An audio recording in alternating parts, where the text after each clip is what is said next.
City Manager. Thank you very much, Speaker. The first report is the report of the Community Services Committee for their meeting which was held on the 12th of the 10th, 2022. Item 1.1, request for approval to retain the 2022-2023 capital budget for the Stadia and Facilities Management Unit. Committee recommends. Thank you very much, City Manager, Councillor Kavenda, and Councillor Sokabase. Those are the speakers. Councillor Kavenda, please raise your hand so that we are unmuted. Then you will unmute yourself and address Council. Once you are ready, Councillor Kavenda, you can speak. Yes, you have been unmuted. Thank you, Speaker. Good afternoon to everyone. Okay, let's start with the reason for this request. I'm not sure if somebody else's mic is on, Speaker. There's a lot of background noise. This item is authority be granted for us to incur expenditure in the amount of 35 million rand to ensure that the stadium maintenance and network infrastructure upgrades are implemented, but it's prioritized critical areas to sustain business. Now, 35 million rand is a staggering amount to retain. We are also asking to retain whilst we are in the financial period of the allocation, which has not expired. Now, be that as it may, Moses Mabhida Stadium was a 3.1 billion rand project back in the day. And Moses Mabhida was designed to attract public interest and activities 7 days a week, with numerous things like the cable-drawn sky car, adventure walk, the big swing, stadium tours, major events, sports rallies, food and retail attractions. The sky car and the skywalk were undoubtedly the popular attractions. Now, MMS was truly something to boast about back in the day, but unfortunately, according to whistleblowers speaking via the media, it is when eThekwini took over that things started to unravel. Now, this iconic installation has been allowed to fall into a state of disrepair with very little effective preventative maintenance. And the sky car is part and parcel of MMS, and this has been on and off defective since 2016, and more especially recently, for the last couple of years, it's been completely off. Now, a critical tourist attraction has been losing the city between 6 to 12 million rand per annum. And whilst we haven't received concrete reports, those are the estimates that we've received from credible sources. Now, obviously, that figure will increase, and we would be interested to know the true extent of the loss of revenue from all activities that are defective at MMS, which is Moses Mabhida Stadium. Oversight visits going back years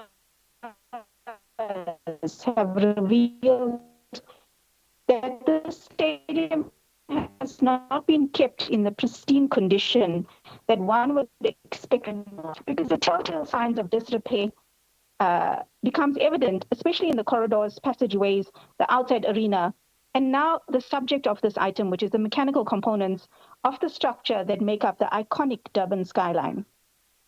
Whilst this item speaks to 4 critical projects, we note that they are indeed very long overdue, and it is much needed to rescue the image of this stadium. Years back, the legal indemnity as well regarding the sky car was questioned. And now in this item, with the visible rust of the structures that weigh tons hanging over the heads of thousands of people, it is no doubt somewhat a compromised building. And we would like the assurance of the safety of the users, as the site has not been restricted. As a DA, we understand the serious ramifications each day that this remains unfixed, and it is for this reason that we will support the item. But we are imploring the city administration to move towards more preventative maintenance as opposed to remediation, rehabilitation, replacement, and inevitably Section 36 items that are now becoming too frequent. Thank you, Speaker. Thank you very much, Councillor Kavenda. Councillor Sokabase. Thank Honorable Speaker. The report's just seeking the authority not to take the money from the unit to another unit. This comes to our attention when city manager put a deadline in September. If the money is not used, you will just take the monies to other projects. Then the unit is just seeking the authority from the council that the city manager or the management mustn't take that money, because all these projects are so crucial to the city, to the unit, to make this facility ukuthi ikwazi ukuthi ena ingabe deliberate njoba ishona phansi into yakhona. So we are just asking that. It's not that the money is not there. The money is, we did budgeted for the projects, all these 4 projects. The only thing that we are seeking is that the municipality mustn't take the money when figure a financial budget to the end. Ngoba ama processes that we follow from the SAM and other delay processes that anchor by the unit while yenza ama processes iwona yenza ukuthi ezinye izinto zingabi in place.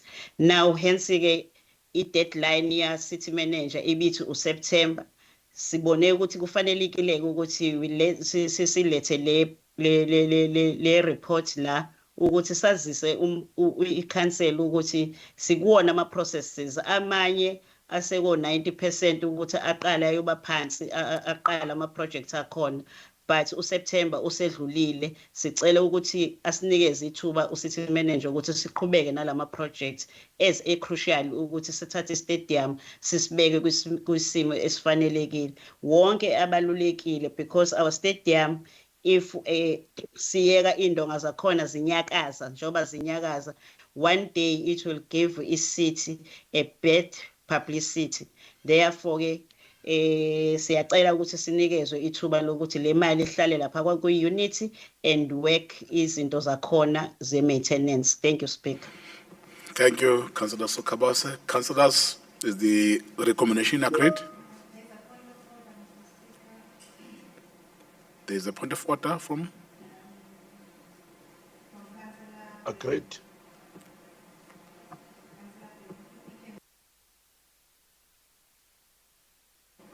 Councillor Penn, I'm told there's a point of order you are raising. Councillor Penn?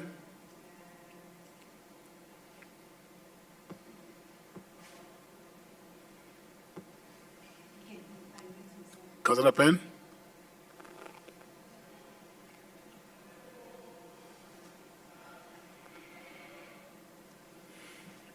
Councillor Penn, you are raising a point of order. I thought, am I now unmuted? Yes. Can you hear me, Speaker? Yes, Thank you. I'd like to request a translation of what Councillor Sokhabase has just said in isiZulu. When the issue was raised earlier, you said that there is a facility, but it can only be done as a translation after the speaker has spoken. So I waited till the speaker spoke, finished speaking, and raised this point of order. Can we have a translation, please, of what Councillor Sokhabase said? Understand everything that she has said.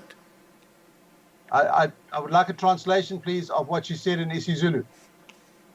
Oh, okay. I thought she was mixing. That's why I'm asking that you didn't understand everything that she said, because she was using both isiZulu and English.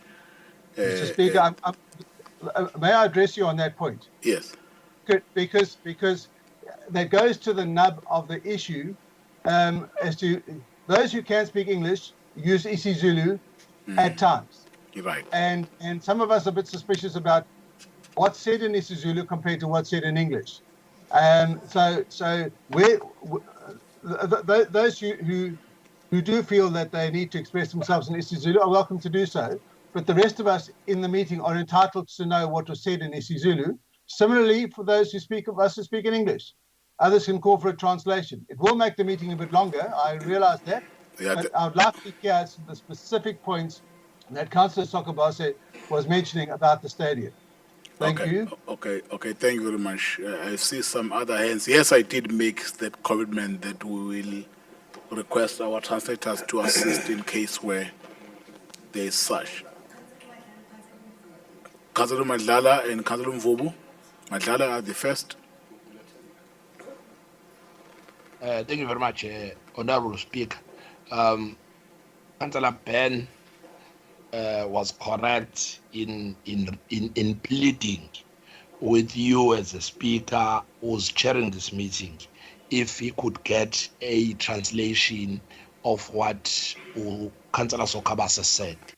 He was right until he said, when councillors in this meeting speaks in isiZulu, those who don't understand isiZulu get suspicious. If you can withdraw that, I'll be happy, because isiZulu is our mother tongue. Why should people get suspicious when we speak in isiZulu? And thirdly, Honorable Speaker, there is nothing that Councillor Sokabase said in isiZulu which she did not say in English. The gist of what she wanted to say was said in English. It's just that in isiZulu it might take longer, but it's the same. Thank you. Yeah, thank you very much, Councillor Madlala. Councillor Ben, can you please withdraw the part where you were saying you get suspicious? I must say I find it strange that a colleague is commenting on a point of order. No. But I will withdraw the sentence. I will withdraw the sentence which says I will get suspicious about what's said in this issue. Okay. I withdraw that sentence unreservedly. Okay, thank you very much, Councillor Ben. Councillor Mvubu? No, thank you, Speaker. I think I'm covered because I wanted to speak on the same issue as to why Councillor Ben is criminalizing our language if he doesn't understand it. It was enough for him to say he needed a translation. So we did not take it kindly when he said he becomes suspicious when people are speaking in isiZulu. So, but I'm covered now. Thanks, Speaker. Yeah, thank you very much. The reason Councillor Ben, while I was saying that we did not understand everything he said in Councillor Sokabase, because he was using both in English and isiZulu, repeating one and the same thing. That's why I was asking the same question. From where I'm sitting, there's nothing that I can say that it need a translation to what she has submitted, because if I understood her well, he was using both languages, but to explain the point, and he was clear, she was clear in those points, although he was using both languages. But I do agree that I made that commitment. But maybe so that you don't feel that we are denying you a chance to understand what she was saying, I'm sure that I can just take a few minutes for the translator, if maybe they've captured correct what Councillor Sokabase have said, to translate briefly before we approve this item.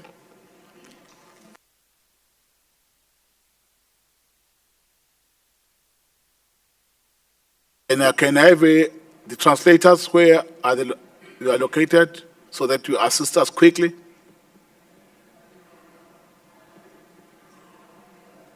Mr. Speaker,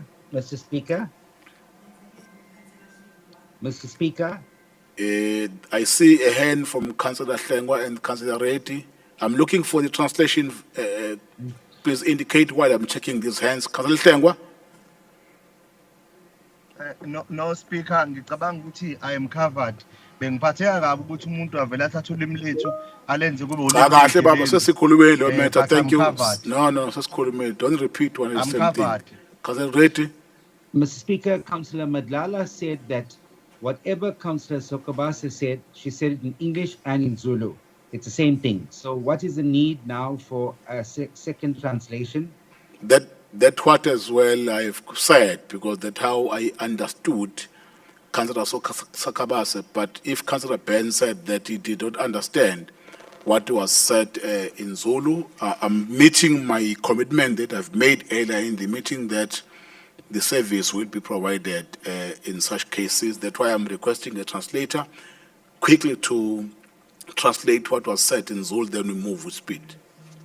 Secretary, to have Have you muted our translation team?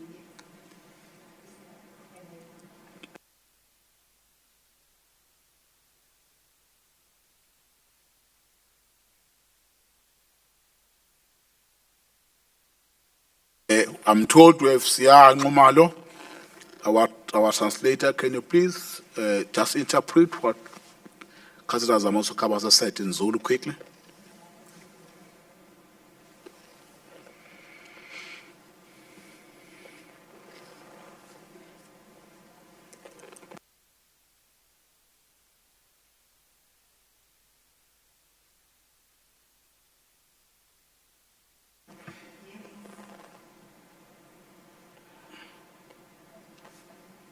We were trying to unmute him. He's now unmuted, eh? Yeah. Quickly, interpreter.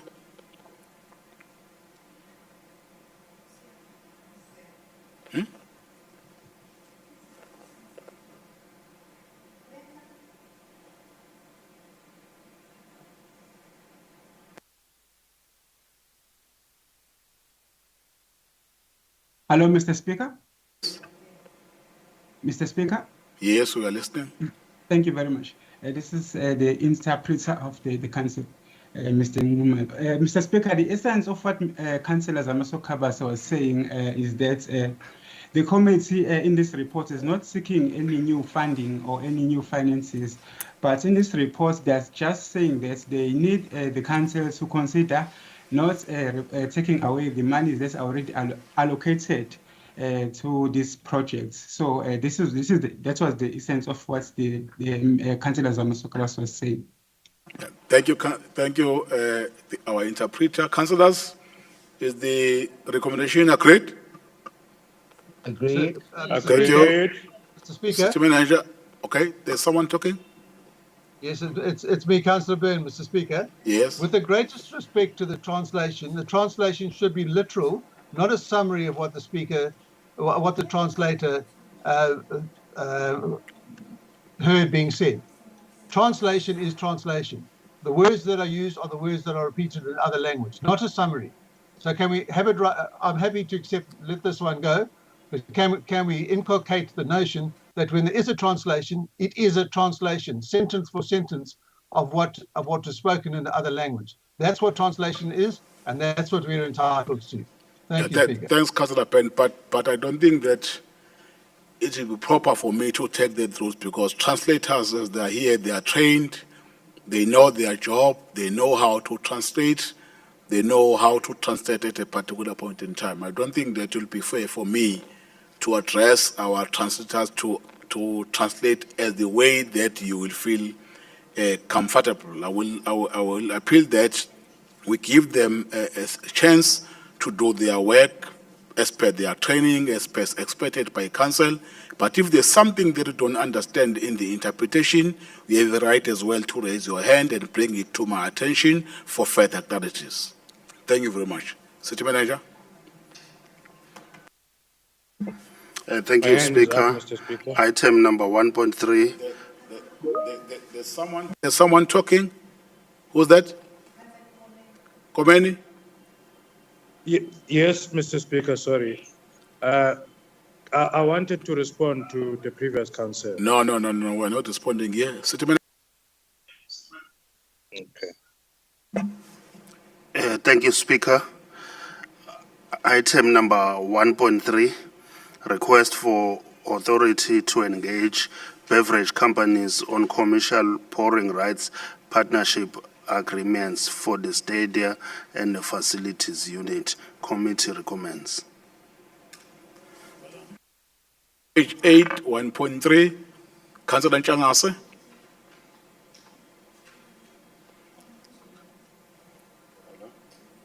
Councillor Ntshangase.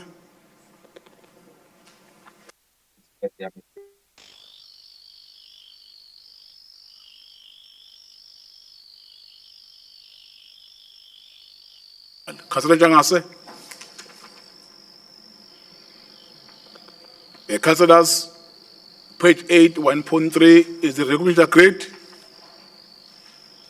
Agreed. Thank you. Let's go back to page 5, 1.2. We've jumped that item. Thank you very much, Speaker. Item 1.2, request for approval, implementation of libraries and heritage program for 2022-2023, 2023-2024, 2024-2025 financial years. Committee recommends. Thank you, City Manager. Councillors, is the recommendation agreed? Agreed. Siyabonga. City Manager, we're now in page 8, 1.4. Item number 1.4, request for authority to engage print media and radio media houses on partnership agreements for stadia and facilities unit. Committee recommends. The recommendation agreed, councillors? Agreed. Siyabonga, City Manager.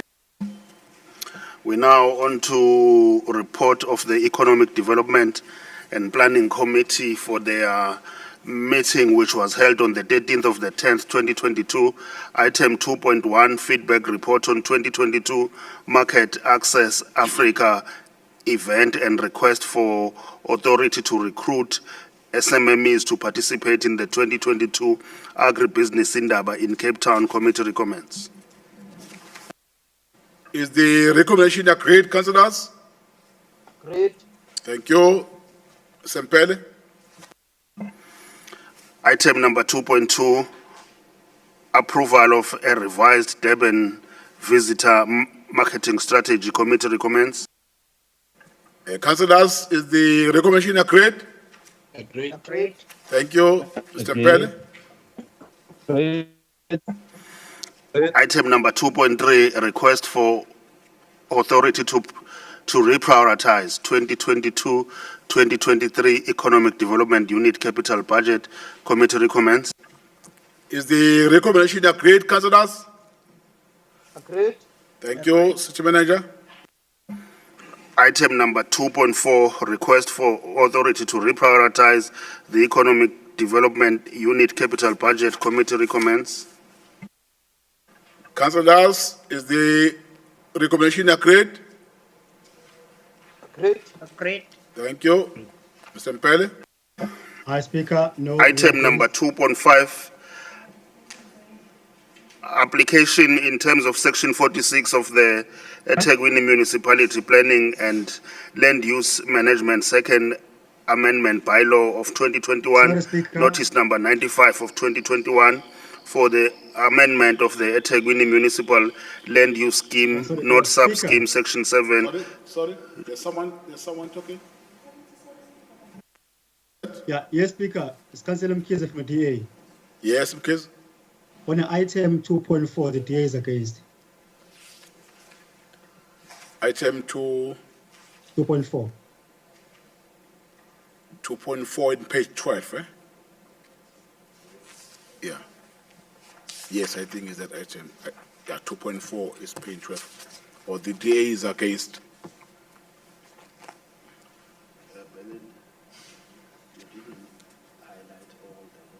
Thank you, Councillor Mkhize, but you should have, yeah, 2.4. Councillors, not all councillors are in support of the item. Let's have the screen, please.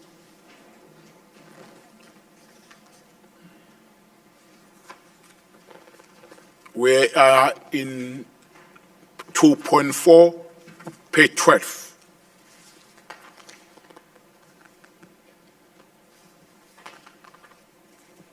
ANC, 4. DA, Against. EFF, 4. IFP, 4. Action SA, 4. APC, Okay, right done. APC,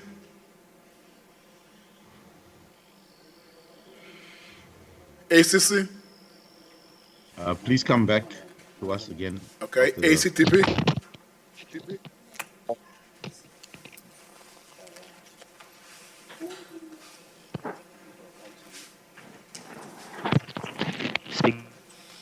ACDP, are you responding? Speaker, ACDP is 4. AC? AIC? AIC support. Thank you. AIC support, Speaker. Thank you. DLC, Mr. Pillay, have just requested to be excused just now. We have left the meeting. Can you record that?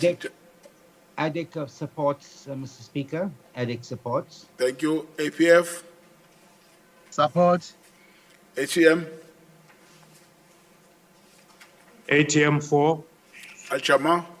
They are absent. JEP? AP support. KZNI? KZNI? MF? Support. NFP? Or Musa? Support. NFP? NFP support, Speaker. Thank you. PFP? PFP support, Speaker. PRM? Say support Babu Somlom. TA? TA in support. UIM?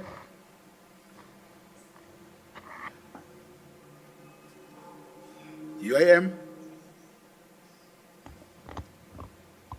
Freedom Front?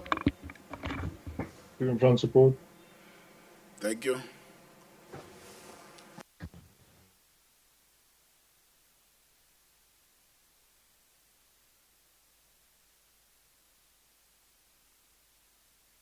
UIM support, APC?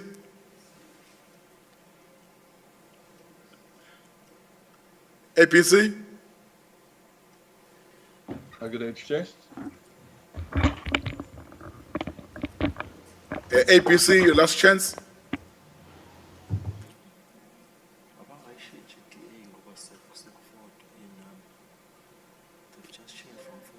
Yeah, don't change numbers because we're voting now. Don't change numbers. Don't change numbers while we're voting. Don't change numbers. Thank you. Don't interfere with the numbers while we are voting.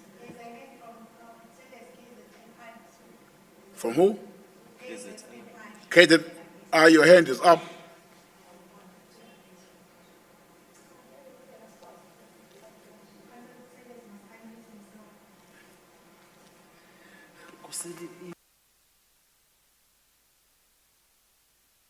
KZNI, Councillor, please unmute yourself.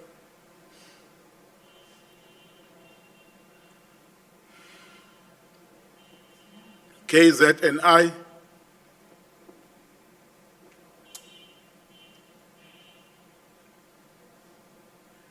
Okay.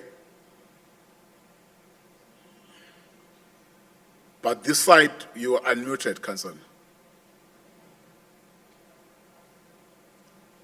Have you... Councillor, your hand is up. We have been unmuted. Please unmute yourself and speak. KZNI. Okay, thank you. Secretary, please add the numbers and move.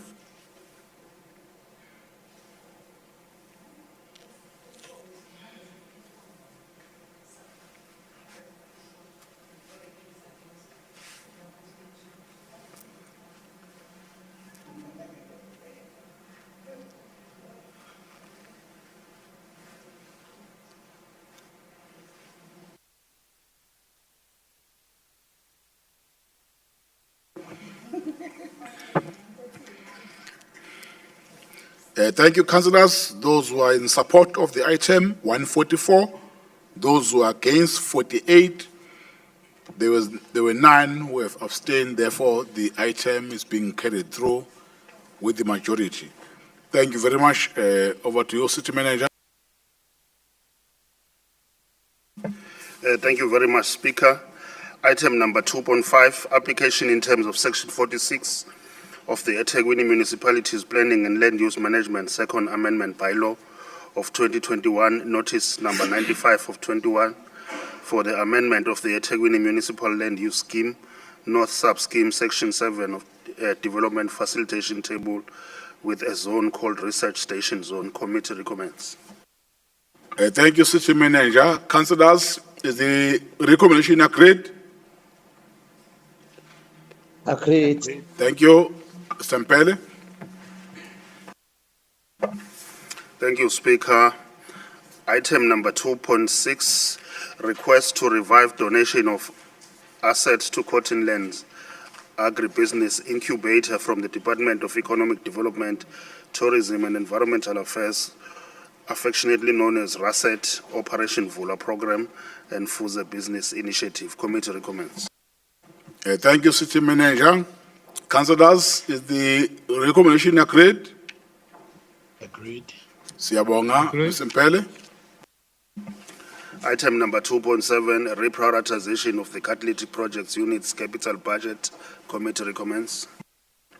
Thank you very much, City Manager. Councillors, we're on 2.7. Is the recommendation agreed? Agreed. Thank you. Mr. Mpele. Item number 2.8, request for authority for the eThekwini municipality to host the 25th TCI Global Conference from the 9th to the 11th of November 2022 at Inkosi Albert Luthuli International Convention Center. Committee recommends. Thank you very much, Mr. Mpele. Councillor N. Kuzwayo. You are the speaker.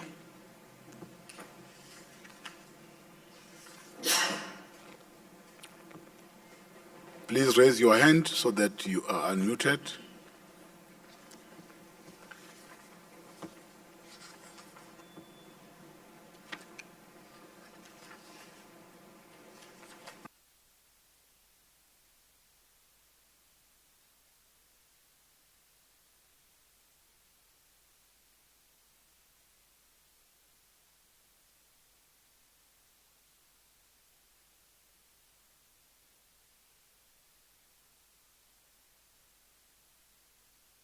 Yes, Councillor, you can speak. Ngiyabonga ngesomlomo umpopho wami bengawuvulile la ngiyabingelela somlomo wethu ohloniphekileyo namakhansela wonke no siyabonga kakhulu ithuba lokuthi sibe khona omncane sikushoyo ngale item njenge African National Congress siyayemukela kakhulu sicabanga ukuthi wonke umuntu uzoqonda ukuthi sike sa-affecteka kakhulu ngenxa ye-COVID kwaphinde kwazohlasela ney'khukhula ezenze ukuthi i-ICC and other conferencing facilities akhona lapha eThekwini angasebenzi and kungasebenzi kwawo bekunga-affect kuphela wona bek-affecta even namabhizinisi akhelene nazo lezi ndawo ikakhulukazi amahhotela. Manje-ke uma kuqhamuka uhlobo le-conference enjengalolu yabantu abasuka phesheya bafuna ukuhlangana lapha eSouth Africa kuyinto enhle kakhulu ngoba kukhomba ukuthi iTheku is still proving to be lucrative as a conferencing destination, but equally kuyasiza thina ekuthenini i-GDP yethu njengesithi i-contribution sizoyibona ngoba abantu njengoba beza lapha nje bazoshiya imali abazokufika nje bexoxe behambe kodwa ukuhlala kwabo kuyimali ukuconference kwabo kuyimali ney'ndawo engama offerings around the city bazobe sebenzisa imali kuzona. So siyajabula kakhulu uma kwenzeka i-conference enjengalolu hlobo, but equally ke ne-value for money nje siyayibona kakhulu. Uma ubuka i-industry you can tell ukuthi zikhona ezinye indawo that could have been chosen ukuthi le conference iye kuzona kodwa badecide ukuthi beze lapha eThekwini because iTheku has proven to be resilient even though likade libhekene nazo zonke lezi inkinga ezikhona. So siyajabula kakhulu, siyabonga ukuthi umkhandlu wethu ama-officials yasebenza kanzima uqinisekisa ukuthi izinto ezinjengalezi ayishekelela ayisondeze eduzane. Njenge-African National Congress ke somlomo sithi siyalesekela lolu hlelo, sithi ke siyacela ukuthi le item yamukelwa amakhansela wonke. Ngiyabonga somlomo. Thank you. Let me have a translation, please. The interpreter. Greeting, Mr. Speaker. Thank you for an opportunity. As an ANC, we recognize this ICC and also these other facilities were affected and other businesses alike were affected during the times of the floods and also the COVID-19. But we recognize that this is a great initiative because these people who are coming to this conference will be supporting our economy. As well as we also recognize that this has value for money because there will be other facilities that will be used, which will be able to stimulate our economy as a city. So this shows that Durban is a resilient city, and therefore we as ANC, we support this initiative. If you want to speak, just send a message to Belinda. What's the problem with it? Thank you. Thank you very much. Councillors, is the recommission agreed? Agreed. Thank you. Thank you. While those who are talking, you mute your mics. Let's proceed. City Manager.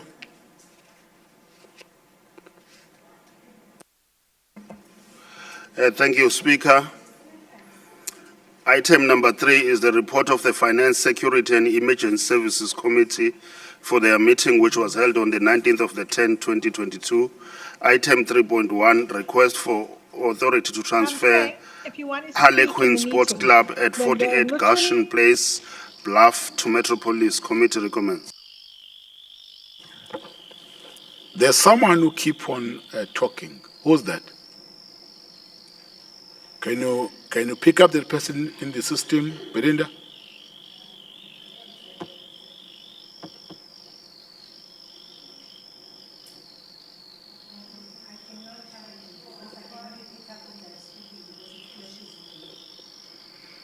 Yeah, councillors, I know that maybe you are now exhausted, but let's be patient and continue to conduct yourself in a respective manner so that we don't keep us long here. Because the more you disrupt other speakers, time is being wasted. Thank you very much. Thank you very much. We were on page 19, item 3.1. There are three speakers. It's Councillor Ben, Councillor Solomon, Councillor Zondi. Councillor Ben.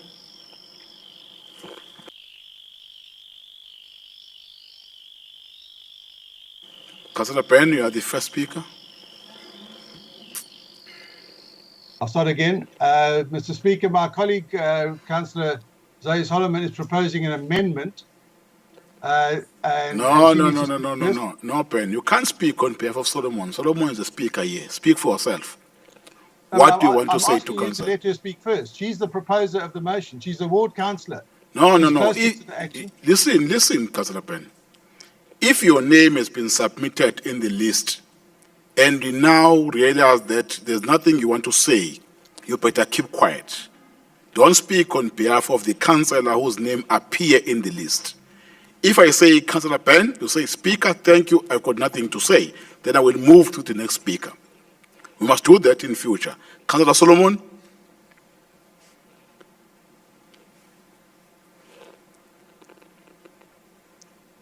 Councillor Solomon.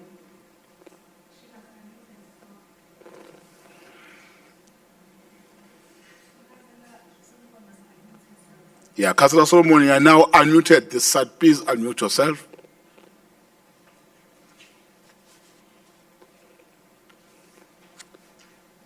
Otherwise, yes, Councillor Ben will speak on your behalf if you are quiet. Thank you, Chair. Good afternoon, Chair. Good afternoon, colleagues.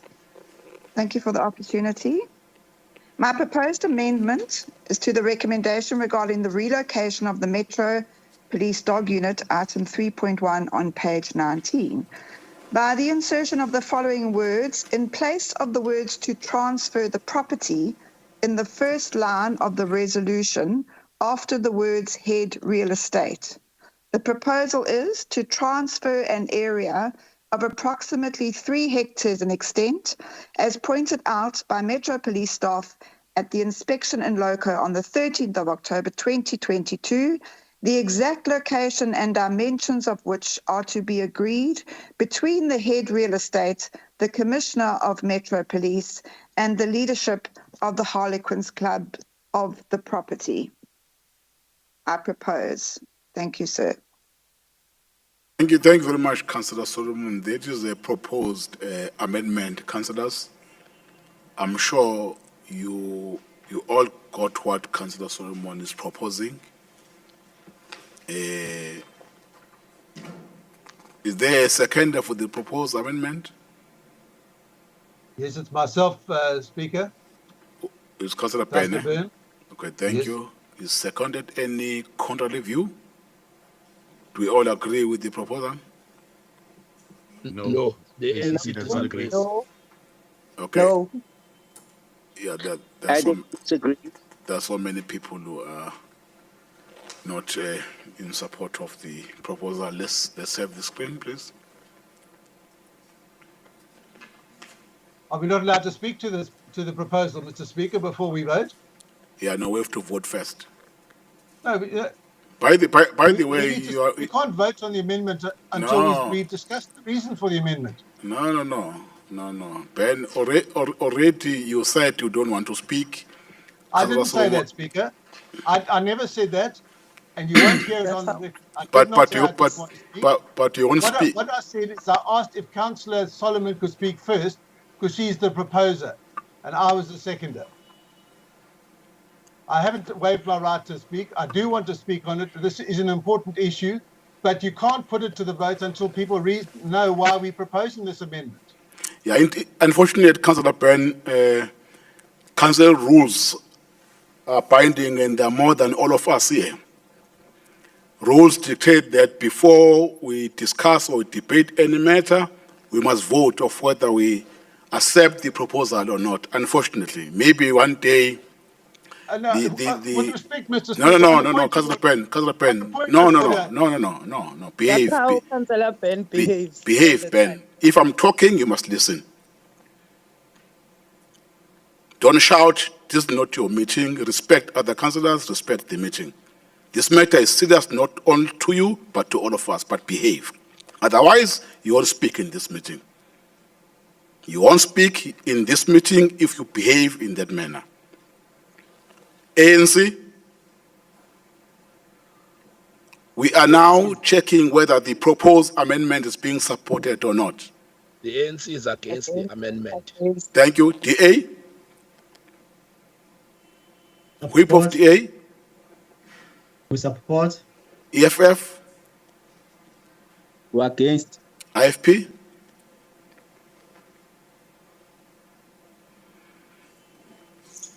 IFP?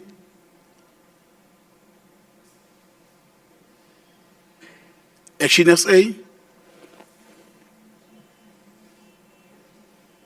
APC?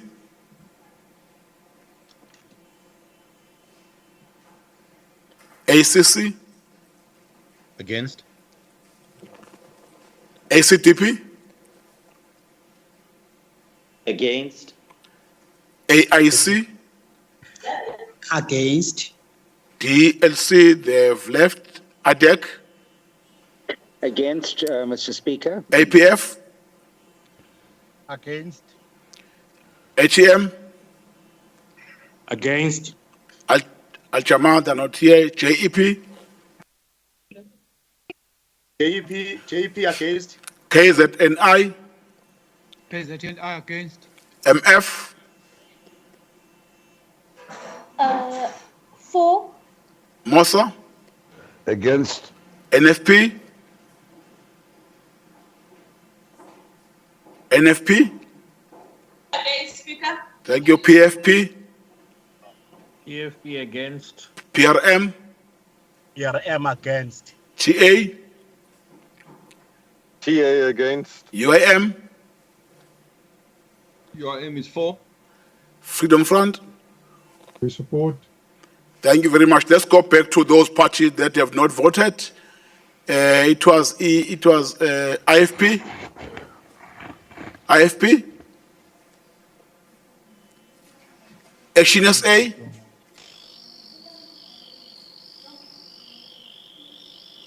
Action SA 4. APC.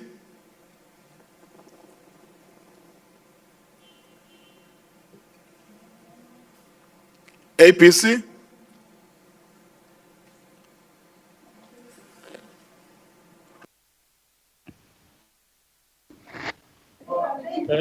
Honorable Speaker. Yes. Honorable Speaker. Hello? Please unmute Councillor Kuala, but we are against the referral back. IFP against. Please record. Yes. Please unmute the mic for Councillor Kwa so that it will be easy for him to speak. Right, IFP have voted. Action SA? They voted, eh? APC? APC? Who else has not voted? Only APC, eh? APC, your last chance.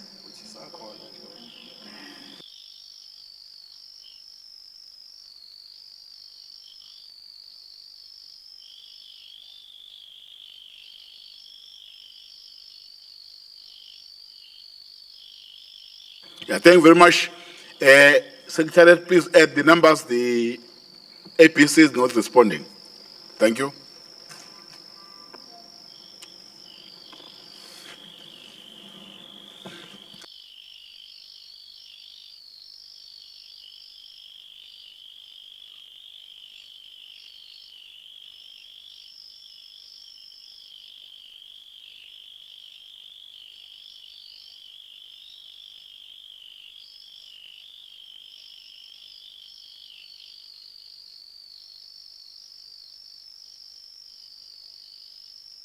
Yeah, thank you very much. I see some councillors they raised their hand. I'm not taking hands because we are voting. We are now announcing the result.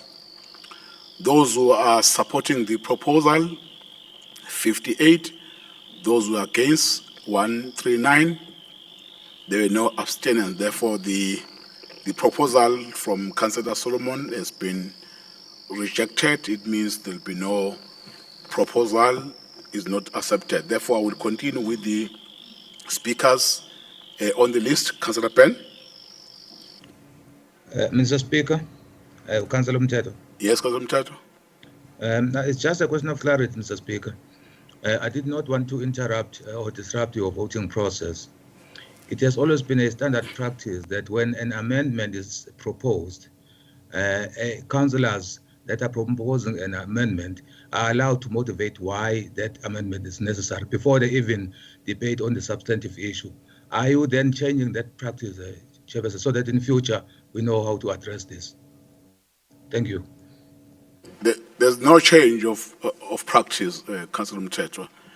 Although I don't want to debate this, but I will respond. When there's a proposed amendment, we subject that proposal after the councillor, as we've allowed Councillor Zoe to explain what she's proposing. We gave her sufficient time to propose. Then we subject that proposal to a voting process. Then after that, if the proposal is being supported, then the councillor will be given a chance to raise his argument on the point. Then other councillors will also be allowed to engage if they want to engage on the proposed amendment. After the proposer have been given a chance to raise his or her issue. Thank you very much, Councillor Mteto. Councillor Ben, you are the first. Thank you, Mr. Speaker. I think you'll find if your list is the same as that I'm looking at, then Councillor Solomon's name comes before mine. But I'll speak first, and she can follow up. Let's make it very clear at the outset that we all support the idea of the dog unit relocating to a place on the bluff. The problem is how this has been dealt with from a governance point of view. Because if you look at the resolution on page 9, under 3.1, the first 3 lines says, authority is sought for the head real estate to give permission to the Metro Police to utilize the Harlequin Sports Club premises at 48 Garson Place in the area for the purpose of housing Metro Police dogs. We'll miss out all the other text in between. We go to the recommendation, the thing which will be the decision of this council. The decision, if it passes as worded, says that authority be granted for the head real estate to transfer the property at Harlequin Sports Club, etc., to Metro Police. It doesn't say a part of. Now, when this first came to the Finance, Security, Emergency Service Committee, we had about a 6-page report, which was very thin on detail. It was promptly withdrawn because it looked like they were killing the Harlequin Sports Club. So we had an inspection on the 13th of October, and at the inspection, superintendent from Metro Police said it's this area, pointed out the area they're covering. And Mr. Msinyani from real estate was there, and he pointed out a limited area. He said, we're not taking the club's premises. The club will continue to exist. But that's not what the resolution says. The resolution says the entire property is being taken over. And in fact, if you look at the wording in the middle, it says the property already has office spaces. Now, the only office spaces are, in fact, the clubhouse of Harlequin Sports Club. So whoever's put this resolution forward is implying that Harlequin Sports Club is going to be booted out and that they're going to use the whole property. Now, at Finance Committee, they told us that's not the case.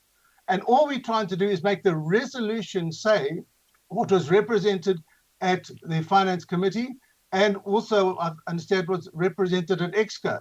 And I can't understand why officials refuse to accept that they need to limit the recommendation to the specific area they're talking about, because they're not, in their minds, talking about the whole property, but the wording they're using talks about the whole property. Now, I hope all of those who voted against the amendment will now know why the proposal against the amendment was so lacking in understanding, because I had not had a chance to explain the reason for the amendment. So having said all of that, and having pointed out that this process of governance which the municipality has used is just devoid of logic and frankly unfair on councillors, I'll close off by saying the DA supports the relocation of the Metro Police to some of the land at the sports club, but that's not what the resolution says. But nevertheless, we'll support it. Thank you. Thank you very much, Councillor Penn. Councillor Solomon, you are number 2. Thank you, sir. I was made aware of this agenda item for the committee because it is the area that I represent. And when I took it back to the sports ground, my only concern was that the 7 sports codes and the 400 and something members of that affiliated sports ground were going to not be able to use the space. And that is the reason why I asked His Worship the Mayor to please allow the steering committee of the club to meet with the stakeholders, which initially had not taken place. Since the meeting with the stakeholders and the committee, who graciously came all the way out to the bluff to be on the grounds, it came to pass that the wording of the recommendation has never been changed. But when we sat in the last committee meeting before this council meeting, His Worship Councillor Coanda said, whatever's being said and minuted in this meeting is what will go forward. And that is that only 3 hectares are to be used of the 9 hectares that the Harlequins Club space takes up on the bluff in the valley. So my last parting point is I wanted to represent the community well to council, as is my position, to have the stakeholders meeting, and I thank you that we had it. But the only thing is that the wording has never changed. And so I just want it to be known that we are very excited that the dogs will be housed in our valley, and we want it to be recommended that they will only have 3 hectares out of the 9 hectares.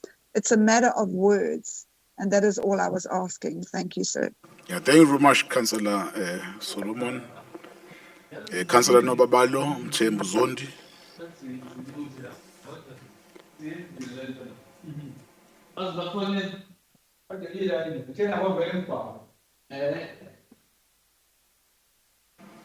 Councillor Pcheles, you are making noise. Please mute your mic. Councillor Zondi. Speaker, Yes, Councillor Gazwagan. Okay, thank you, Speaker. Good afternoon, councillors. and officials. No, Speaker, maybe akaqale ngokuyichaza imetha lena. This matter ikhuluma ngendawo elapha eBluff, open space enkulu, I think it's 15 hectares. That space i-ownwa ithina as umkhandlu.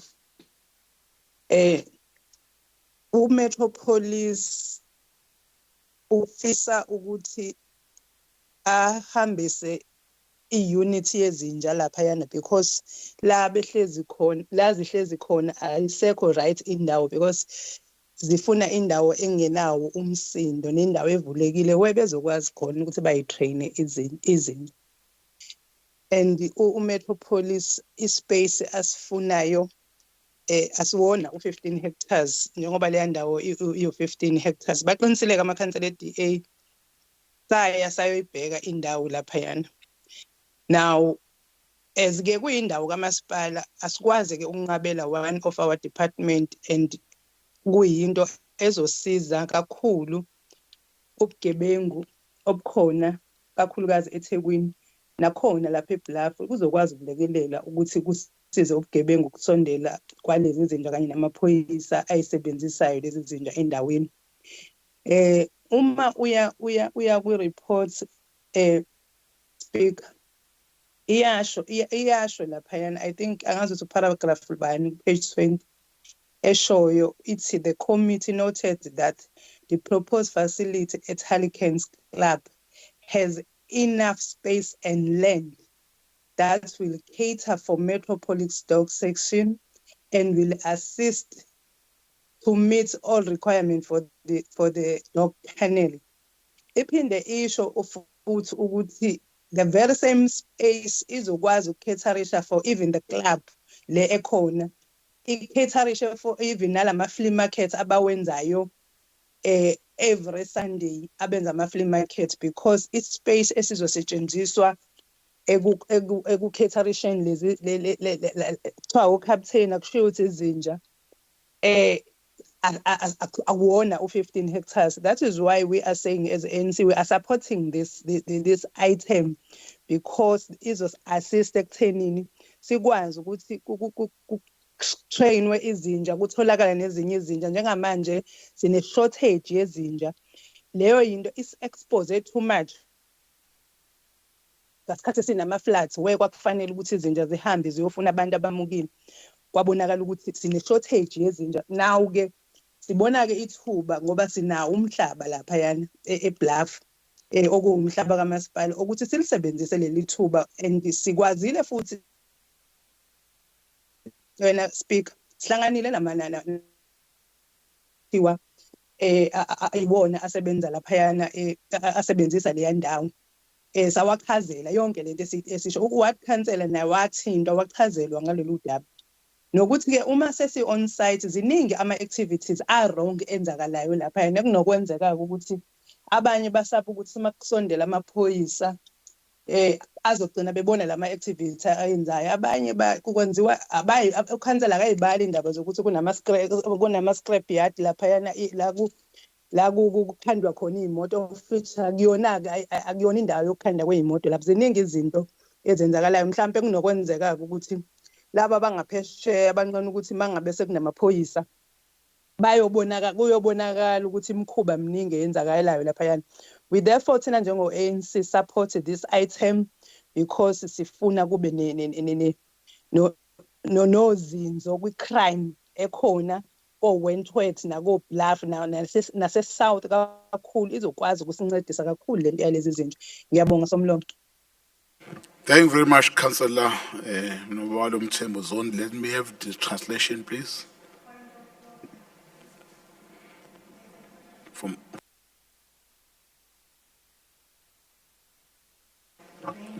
yeah, let's Councillor Pen, if you raise your hand for a point of order, I wonder how did you understand Nobabalo, because Nobabalo was speaking in isiZulu, but now your hand is up and you are raising a point of order without a translation. I'm not sure whether I should doubt yourself whether to hear and understand Zulu or not. Therefore, let me allow the translation first before I take your point of order, Councillor Penn, unless you understand Zulu. Councillor Penn? Do you want to hear me?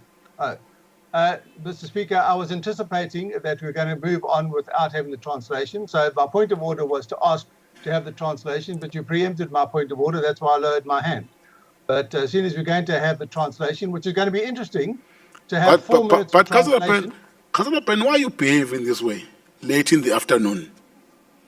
Because Councillor Babalo was finishing his point. After he has finished, I need to allow it. But you assume that will never allow the translator. He always like this. No, but in your committee meeting, Councillor Zod, not in council meeting. You can behave like this in your meetings, not here.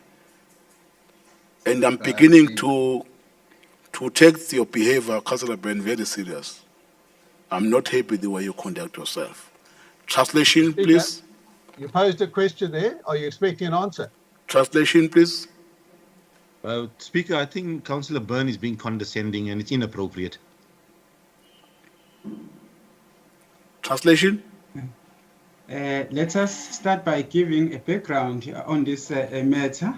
The matter speaks about an open area, which is Bluff area, which is owned by the council, where the area is of about 9 hectares, and the dog units only requires about 3 hectares of this whole place.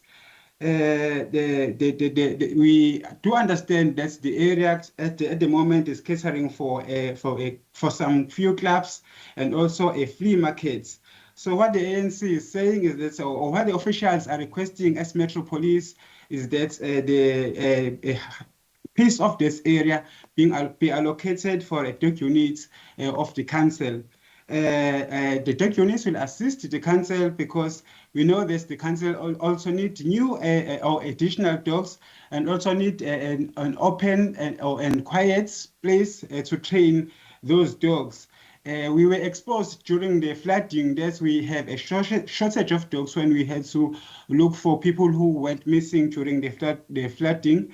And we also know there's some of us here, and or maybe the people who are against this proposal, do understand that when we went for a site visit there, we did notice some of the activities that are taking place there, some of them which we can say this, they are unauthorized. So as the ANC, we are saying that we do need this place, and we are supporting this item that we need this place for the dog units to be stationed there. Yeah, thank you very much, our interpreter. Councillors, is the recommendation agreed? Agreed. Thank you. City Manager, over to you. Thank you very much, Speaker. We are now on to item number 3.2, Memorandum of Understanding between eThekwini Municipality, Durban Metropolitan Police Station and MGN Resorts, dated the 3rd of October 2022. Committee recommends. Thank you very much, Councillor Sishange. Siyabonga Somlomo. Sicabanga ukuthi kufanele siubongele umphakathi waseNanda nangaphezulu ngala ngaseNorth ngokuthi ama-officials omkhandlu ahlangane ne-private sector ukuthi bakwazi ukuthi ba-provide le service. Sibonge kakhulu abaphathi baleli hotela ukuthi bavume ukuthi bazosebenzisana nomkhandlu. Siyancenca ukuthi le items bavumele ukuthi bakwazi ukuyohlanganisa noma basayine lo mqulo lo ozokwenza ukuthi ukusebenza kwabo kube nesivumelwano, ku-understandeke ukuthi ubani uzokwenzani, ubani uzokwenzani. So umphakathi waseNanda uzokwazi ukuthola iservice yamaphoyisa kaMetro for 24 hours. uzokwazi futhi ukuthi uma ngabe kuney'nkinga usheshe bafike, ngabe yiy'nkinga eziqondene ne-crime yasendlini ekhaya ne-general crime nezomgwaqo. Ngiyacabanga ukuthi umphakathi uzokuthakasela kakhulu lokho. So njengo-ANC ngicabanga ukuthi nathi siyakuthakasela futhi sicela ukuthi siqhubekele phambili. Siyabonga kakhulu. Thank you, Councillor Shange. Translation, please.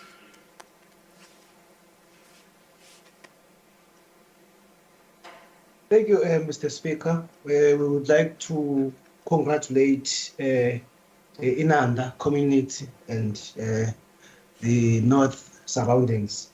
That the officials of eThekwini municipality collaborated with the private sector to come up with this idea. So we need to allow them to sign this memorandum of understanding so that we know exactly who is doing what. This is going to assist us because we are going to have the police station for 24 hours, which is going to assist the community in terms of crime prevention, gender-based violence, and the traffic. So the ANC supports this item. Thank you very much, Councillor Shange. Thank you very much, our interpreter. Councillors, is the recommendation agreed? Agreed. Thank you. Agreed. City Manager. Thank you very much, Speaker. Item number 3.3, quarterly report on withdrawals from municipal bank account in terms of the Municipal Finance Management Act, number 56 of 2003. Committee recommends. Councillors, is the recommendation agreed? Noted. It's noted, it's for noting, sorry. It's noted. Thank you. Noted. City Noted. Item number 3.4, investments report for the month ended 30th of September 2022. Committee recommends. Noted. This is for noting as well. Is the recommendation noted, Councillors? Noted, Speaker. Thank you, City Manager. Item number 3.5, public tender awards of eThekwini municipality for the month ended on the 30th of September 2022. Committee recommends. Noted. Thank you very much, Councillors. Their speakers is Councillor E. Mhlongo and Councillor W. Ben. Councillor Mhlongo.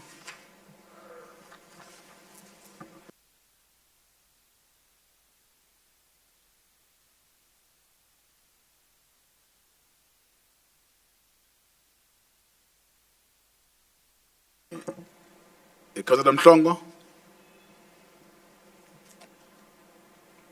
Councillor Ben, if you are ready, you can speak. Always ready, Mr. Speaker, so I'll happily speak. But I want to speak about two items, and I noticed that the city manager is on his phone, and these comments are addressed specifically to the city manager and to, well, it would be the mayor, but I'll address it to the acting mayor so that he can pass the message on. And I hope colleagues in the council will listen to the two items I want to address so that you get an understanding of where we have sunk to as a city when it comes to supply chain management. I'm looking at page 156 of our agenda, which includes the schedules of the tenders awarded. And the one tender was for the cleaning of taxi and bus ranks, ablution facilities, an amount of 23 million rand. Was awarded to a company, eThekwini Metro Council Investment Company, which doesn't have a CSD number, doesn't have a PR number, doesn't have a company registration number. Yet in May, we awarded a 23 million, nearly 24 million rand tender. And the reasons given under the BAC's remarks column is it was done under Section 36, it being considered impractical to follow the official procurement process due to the nature of the service. We're cleaning toilets and we have to use Section 36. But the real reason for using 36 is in the motivation column, which says it is impractical to follow normal procurement processes for the following reasons. Listen up, guys. Risks of a hostile reception from the public transport operators. ETA has had countless threats from the industry, citing that if they are not appointed to provide these services, then no one else will provide such services in these facilities. Addressing change management process and to give a value chain opportunity to the public transport operators in line with economic transformation and empowerment opportunities. That, sir, is a threat. Mr. City Manager, I hope you're listening. You cannot be awarding tenders on the basis of how much the officials get threatened. The next item is in a similar vein. It relates to the provision of water and sanitation services to human settlements and schools within the eThekwini region. This was only 7 million, and it was also done in terms of Section 36. And again, I read from the motivation column, the reason for approving 50% of the payments was because of the threats and intimidation that were coming from subcontractors who wanted to be paid before December 2019. I'm not sure what the significance of that date is. It is therefore considered prudent to appoint MMK engineers who have done the work previously and to do so speedily before things get out of hand if the threats by contractors are anything to go by. What kind of administration are we running that those who threaten big and loud going to get the tenders? I ask with tears in my eyes, Mr. Mayor, Mr. City Manager and Mr. Acting Mayor, please would you give some guidance to the municipality as to actually how it allocates tenders. The legislation is there, please use it. What we're reading about in the municipal owned documents is intimidation, which is a criminal offence. These things should be reported to SAPS, not be awarded with tenders. I do hope we'll get some feedback from the city manager via the finance committee and also from the mayor at the next finance committee meeting. We cannot proceed on this basis. Are you done, Councillor Ben? Yes, I am, sir. Yeah, thank you very much. Thank you, Councillor Ben. Yeah, thank you, Councillor Ben. Councillor Mhlongo. Awuyezwakala ukuthi ubekhala impela. Councillor Mhlongo. Yeah, Speaker. Yes. It is said because I raised my hand and no one unmuted me, so it's very bad. But anyway, angibonge Bhodla Nkomo, ngibingelele kuwena amakhosi asendlunkulu oza kwethu kanye nezihambeli. Speaker, as my colleague said, there was a public tender awards. These public tender awards were tabled at the Finance, Security and Emergency Service Committee, which was held last week. And one of the public awards which caught the attention of the Democratic Alliance was an award of a month-to-month 23.8 million for cleaning operation facilities. Without repeating what my colleague has said, the DA is very unhappy about this award because it was said that this company is not registered on the Central Supply Database and Municipal Vendor Portal, which is mandatory for companies trading with the municipalities and municipal entities. The report cited that it was impractical to follow the official procurement processes due to the nature of the services.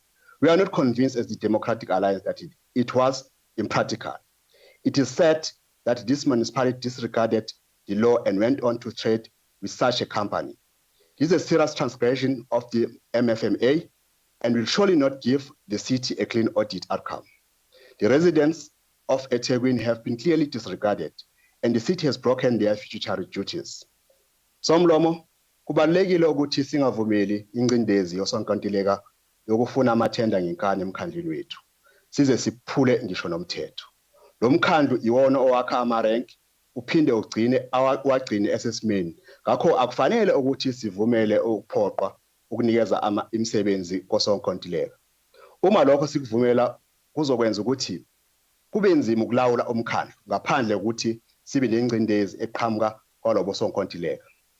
The DA will continue fighting against irregular expenditure to ensure that resources are utilized effectively and efficiently for the benefit of all eThekwini residents. The DA will fight to ensure that all companies have equal opportunity to trade with the municipality and there is no preference for certain companies. Thank you. Thank you very much. His Worship, the Mayor, Councillor Kaunda. Ngiyabonga Somlomo. Thina njenge-ANC siyayinotha le report. Futhi sifisa ukubeka lapha Somlomo ukuthi ukukhishwa kwamathenda lapha eThekwini kulandela imigudu kahulumeni nemithetho nemibandela yakhona. Ngakho ke uma kubonakala kunesidingo sokuthi kusetshenziswane nabantu abasembonini ukuthi kuhlanzwe inqalasizinda bathintayo, ayikho corruption lapho ngoba lokho nakho kungumthelela wokuthi ukwenza ukuthi lezo ikhungo ihlale ihlanzekile.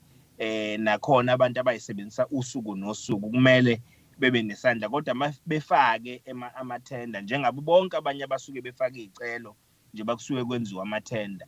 Akukho-ke la kuthiwa khona kunabantu abasukile bazokhomba ama-officials ehhovisi bathi-ke awangena athole ithenda, ngaphandle kwalokho leyo thenda ngeke izisebenze. Akulona iqiniso lelo, kodwa kubalulekile ukuthi kulandelwe imithetho okuyiyona esibusayo. Kodwa siyafisa futhi ukubeka njenge-ANC ukuthi kuzofanele nathi njengamakhansela siwazi nomngcele wethu, singagcini manje nathi sengathi sesifuna ukukhuluma ukuthi ithenda itholwe ubani ingatholwa ubani. Kodwa kumele thina sibheke ukuthi imithetho iyalandelwa futhi ilandelwa ngendlela ekufanele isetshenzwe ngayo, ngoba umsebenzi wethu njengamakhansela ukwenza oversight. Singagcini nathi sengathi siyabanga, sengathi nathi sesifana namanye amabhizinisi asuke afaka ama-appeal ukuthi hayi le thenda bengamele itholwe yilobe kumele itholwe yimina ngenxa yokuthi mina ngiyaqualifya ngo-1 no-2 no-3. Kodwa okusuke kubalulekile ukuthi imithetho mayilandelwe ukwenza ukuthi amakhansela nathi singayitholi sesifuna ukungena ngekhanda ey'ntweni zamathenda ekubeni umsebenzi kumele ushiwe nama-officials ukwenza. Esikujabulelayo-ke kuyo yonke le process ukuthi o-deputy city manager nabo sebeyingxenye ukuthi bekwazi ukuthi bebambe iqhaza kakhulukazi emakomitini okuyiwona asingethe ukudluliswa kwemisebenzi kumasipala. Siyabonga, siyawumukela umbiko. Siyabonga Somlomo. Yeah, thank you, Baba Mayor. Translation, please. Thank you, Mr. Speaker. The ANC notes this report of awarding the tender following a due process. To work with people who are in the industry to clean the facility that they use. It is no corruption. People will apply for tender and due processes will be followed. No one has forced the official to award certain people tenders, but the ANC must also note that as councillors we have a role and we have limitations. We play an oversight role in this process. We must not interfere with this process like the companies that would be in the appeals process. We must make sure that proper procedures or due processes are followed and we do not interfere. We are also pleased that the DCMs are all now part of the process of awarding work. So as the ANC, we support this item. Yeah, thank you very much to all the speakers and our translator. Councillors, is the recommendation agreed?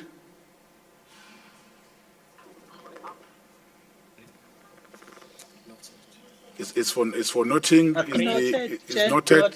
Thank you. City Manager, page 23.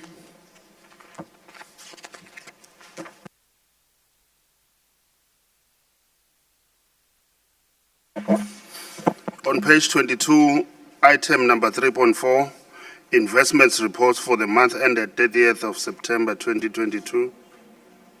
No. Oh, sorry, my bad. Sorry, Speaker. We are on 24, 3.6. 4.1, request for authority to implement community arts development programs during the 2022, 2023, 2023, 2024, 2024, and 2025 committee recommends. Budget statement. All right.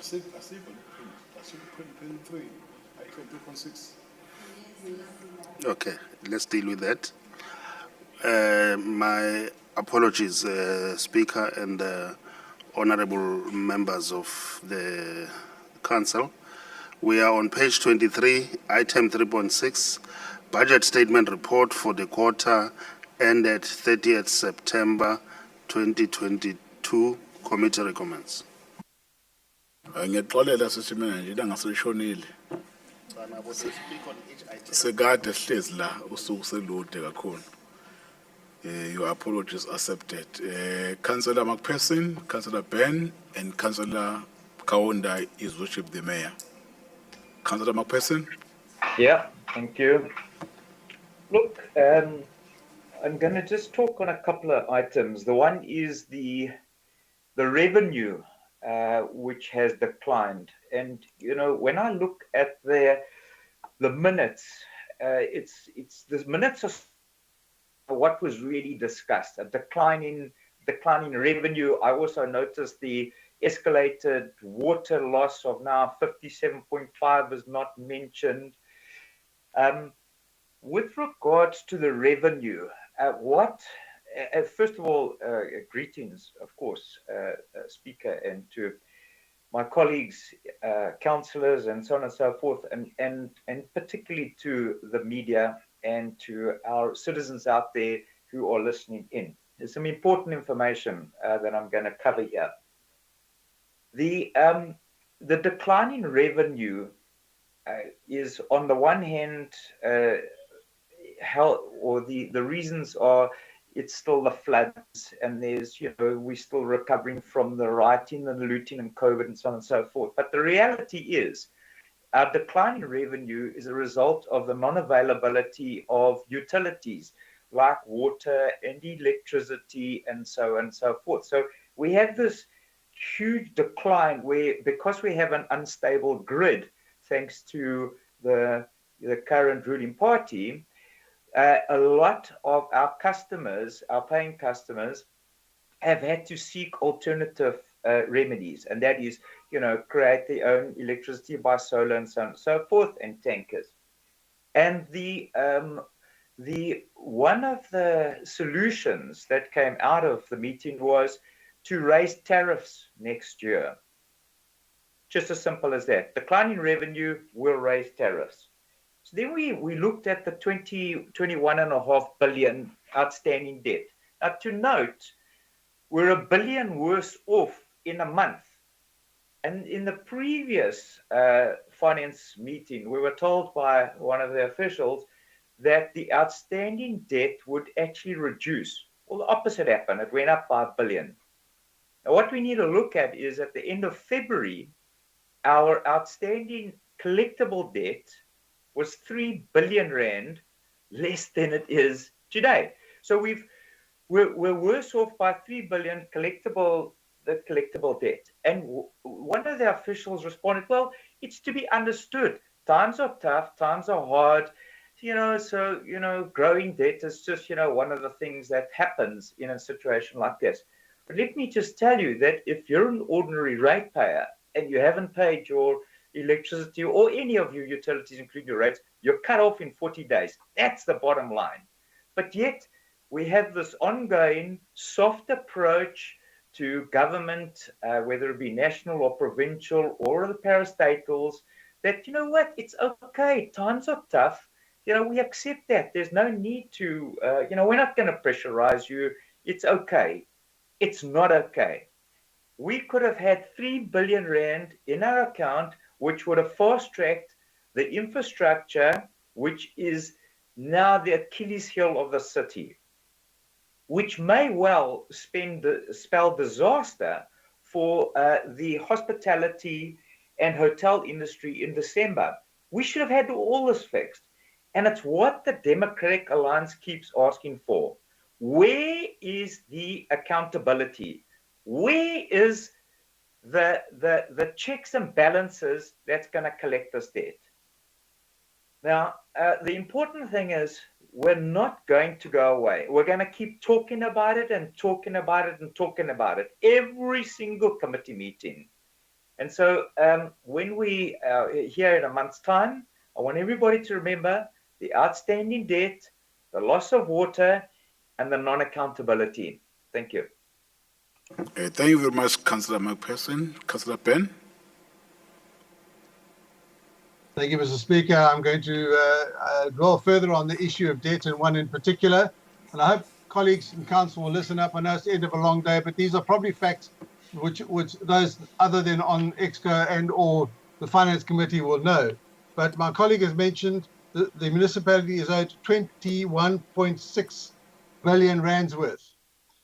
Of that, 1.6 billion is owed by the top 10 debtors. 1.65 billion owed by the top 10 debtors. One debtor in particular owes more than half of that amount. In fact, the debt is 873 million.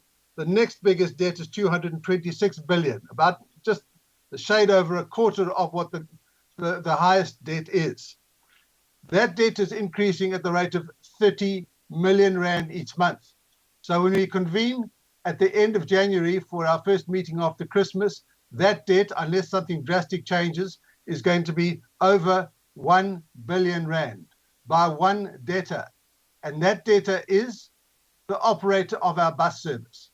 Now, the Section 71 report says, awaiting arbitration process to be finalized since the matter between the municipality and Transnet is under legal process.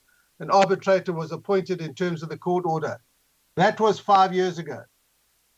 It's impossible that the arbitration is taking 5 years. My request to Mr. City Manager and Mr. Mayor is to please fire up whoever necessary in the administration is to make sure that that arbitration is brought to a head. Either it's good money or it's bad money. If the arbitration is the losing case, then throw in the towel, write off the debt, and let's all go our separate ways. But let's not pretend that it is good money if it isn't good money. And if it is good money, we wouldn't have to borrow R1 billion in next year's budget because we could get it from the operator who runs our bus service. It's absolutely bizarre that a municipality can be in the situation that the contractor that runs its bus service, its public bus service, owes it R1 billion. It's just inconceivable. And I hope after these rather strong words that the city manager and the mayor will grasp the nettle and deal with this issue for once and for all. Thank you, Mr. Speaker. I'm finished. Yeah, thank you very much, Councillor Penn. Thank you very much, Councillor McPherson. Councillor Kaunda is worship the mayor.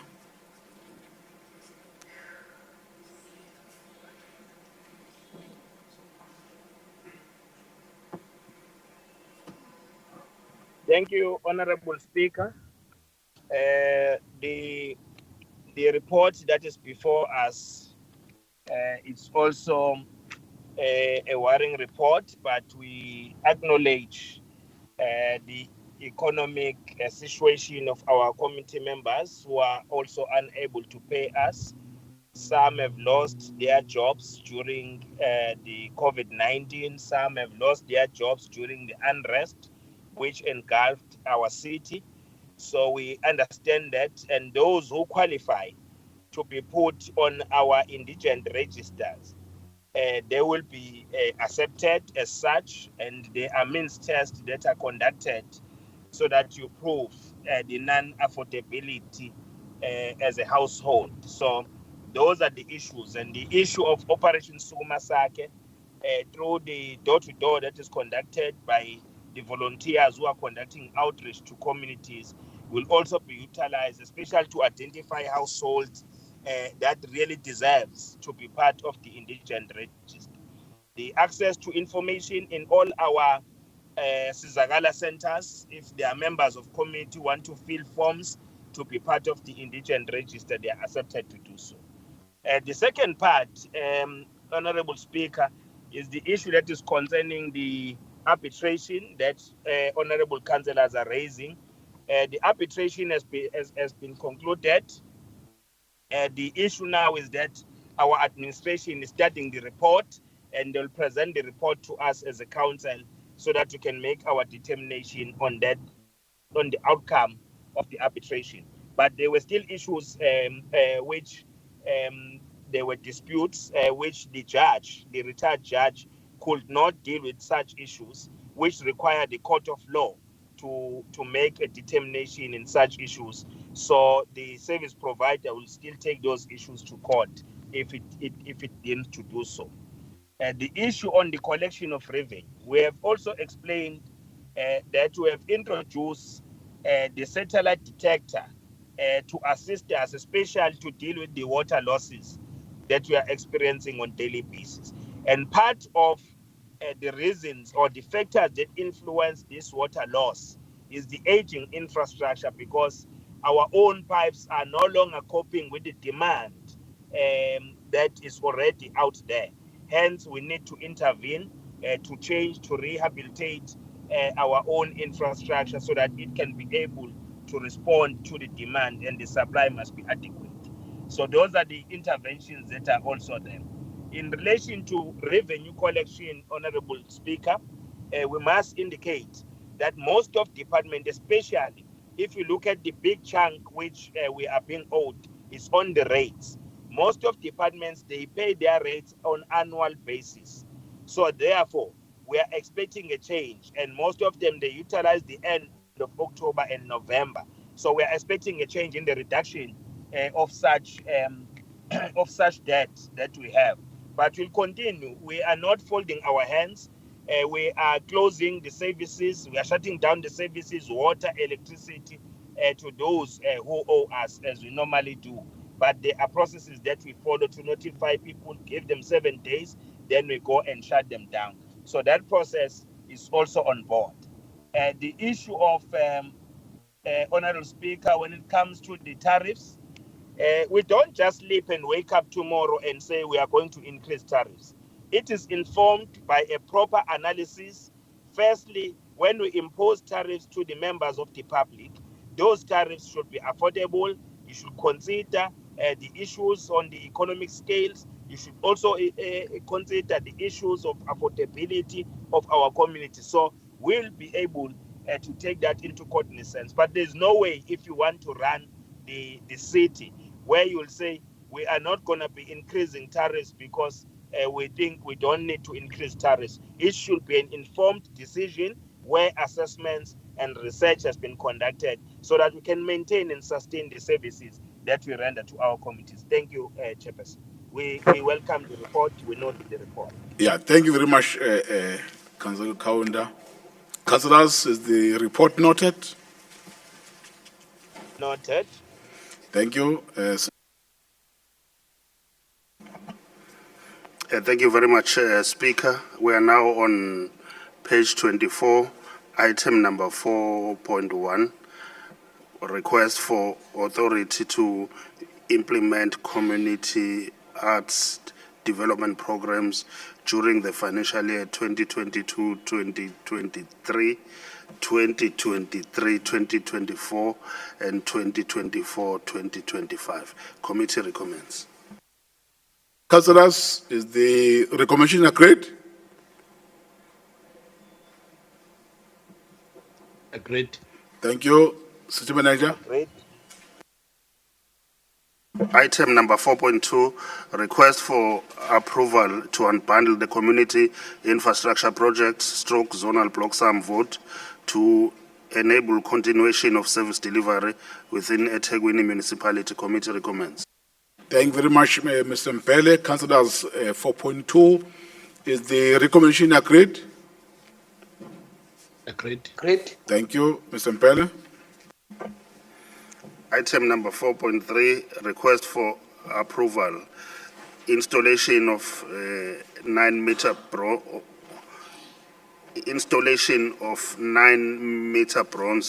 statues of O.R. Tambo and Nelson Mandela in the City Hall precinct, and renaming of Francis Farewell Square in honor of O.R. Tambo. Committee recommends. Mr. Mpele, Mr. Mchetwa, Councillor Ndlovu, and Councillor Sokabasa. Councillor Mchetwa. Kwala, I see your hand. There's an emergency. Somlom, Yes, Councillor.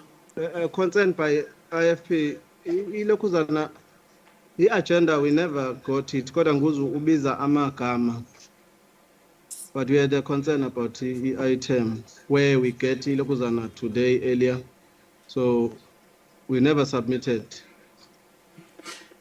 Yes, the supplementary agenda was emailed late yesterday, Thina siyithola Ye- namhlanje. ye- We never focus on it. Yeah, Mhlawumbe we need to focus. let me respond, Babu Kwala. This agenda was created late in the afternoon yesterday. Yes, not all parties find a chance to submit speakers. In particularly with the IFP, I had an engagement with Councillor Kumete where she brought to my attention what you are trying to tell me. I then said in my response to her, I would suggest that do you try to provide the list of speakers, but if you fail to provide the list of speakers, I will allow you to raise hands in a meeting to speak on the item. That was a response given to the IFP direct because they formally raised the issue with me to say, please submit if you can submit, but if you can't submit, you can raise your hand while council is proceeding if you want to speak on a particular matter. That is my response, Babu Kwala. Councillor Mthetho? No, thank you, Speaker. I think we spoke at length in the Executive Committee on this item, and that is on record. So our views are known, the position we took is known, it is on record. I have nothing further to say other than what we said in the Executive Committee. We will make our position known when it's time for voting on this item. Thank you. Councillor Ndlovu?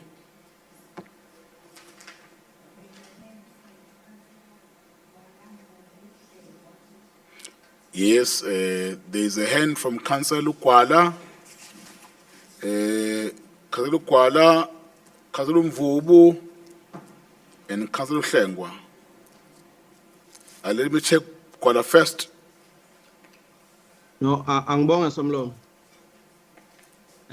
Angifisi ke mhlambe sizwakale kabi njenge IFP. But as IFP, we're not against the fact that Tambo was a leader who is being recognized at a political level.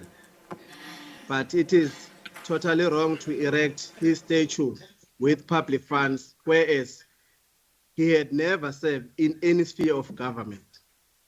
We understood the process that need to be finalized was done due to the decision that was imposed by the majority while they were an outright majority. The item came at a wrong time where the ANC is no more majority. With those weights, as IFP, we're not going to support this item, not unless you bring it with Dr. Nelson Mandela, whom we knew him as the first president of the country. We may support to utilize funds of the public, only we made justice to the people, not only the ANC favorism. So we are against the item, Speaker Sebo. Thank you, Councillor Kwala. Councillor Mvubu, I see there's a hand from the Whip of Council, Councillor Tembo, then there's a hand from Councillor Madlala. You all be recognized. Councillor Mvubu? No, Speaker, I was not aware that we are now engaging on the item. I just wanted to say we appeal for the same opportunity as the IFP to say when it's time to speak on the item, because we also received the agenda this morning. So we wanted to speak on the item prior voting for it when it's time to vote. So that is why my hand was up, Speaker. Yes, thanks, Councillor Mvubu.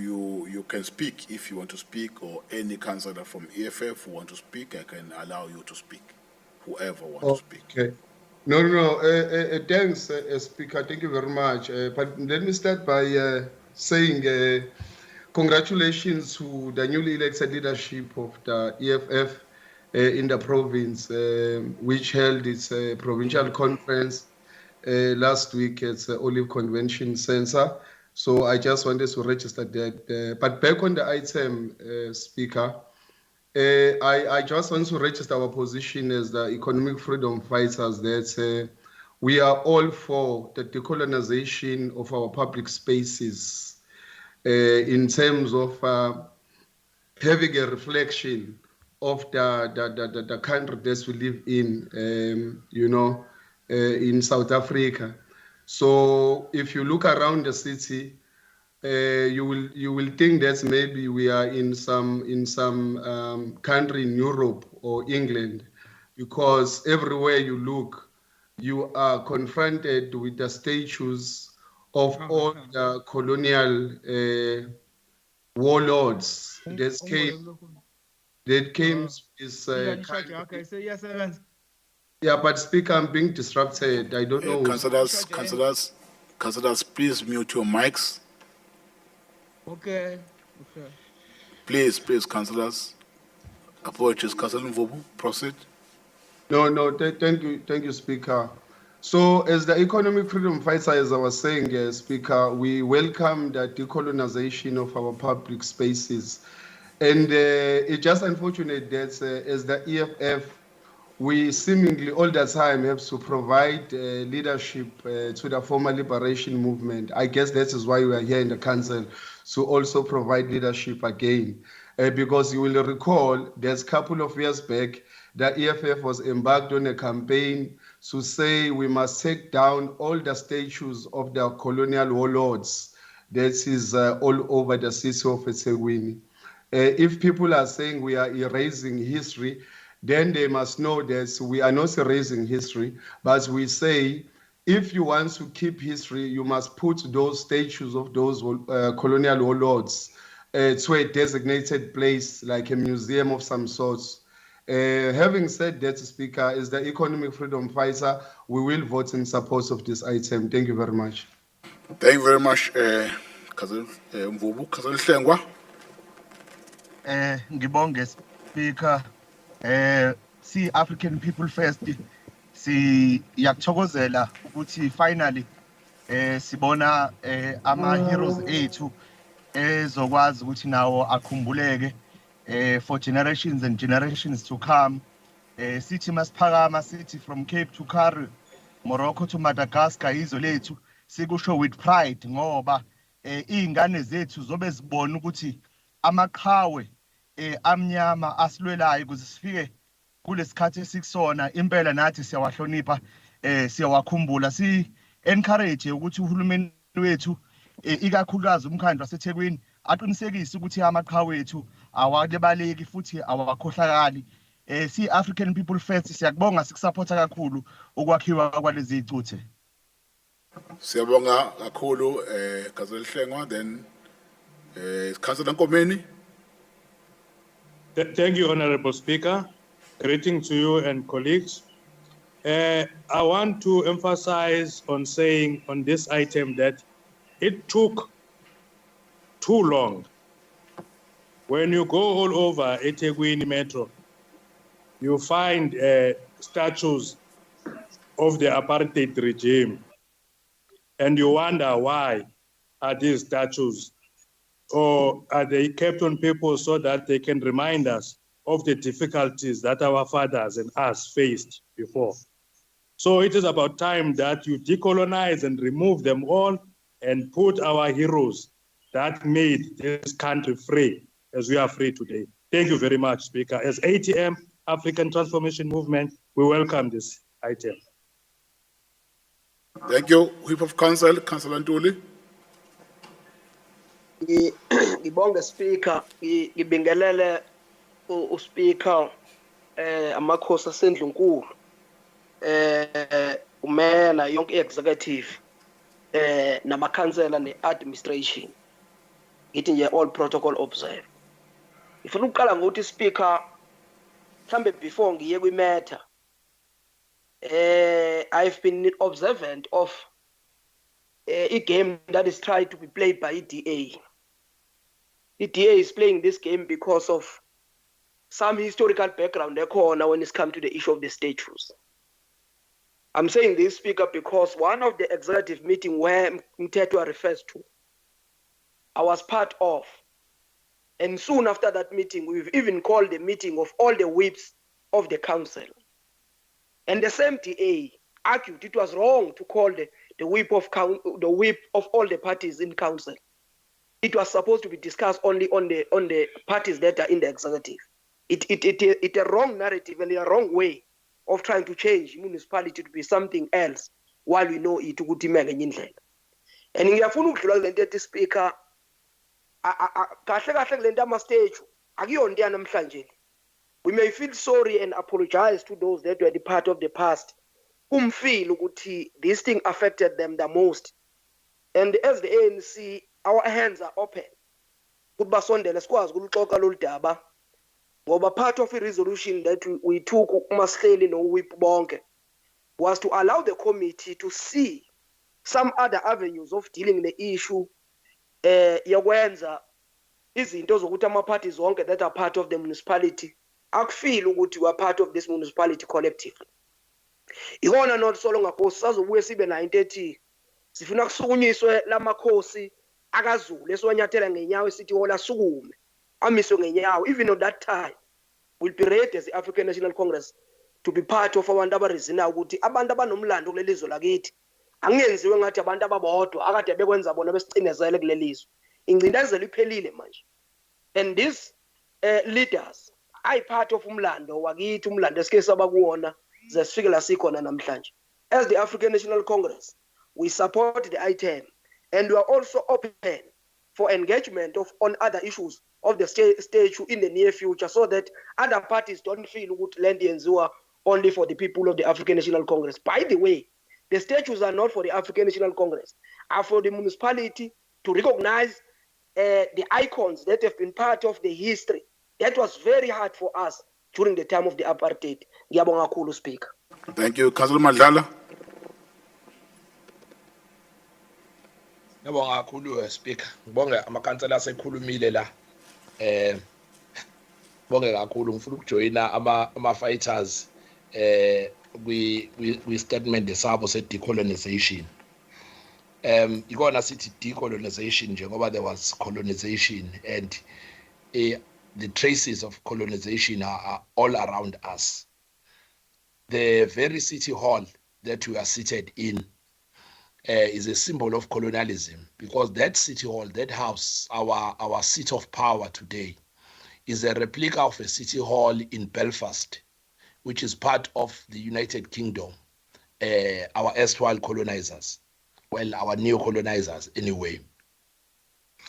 Honorable Speaker, symbols and symbolism is very important in the psyche of the human being.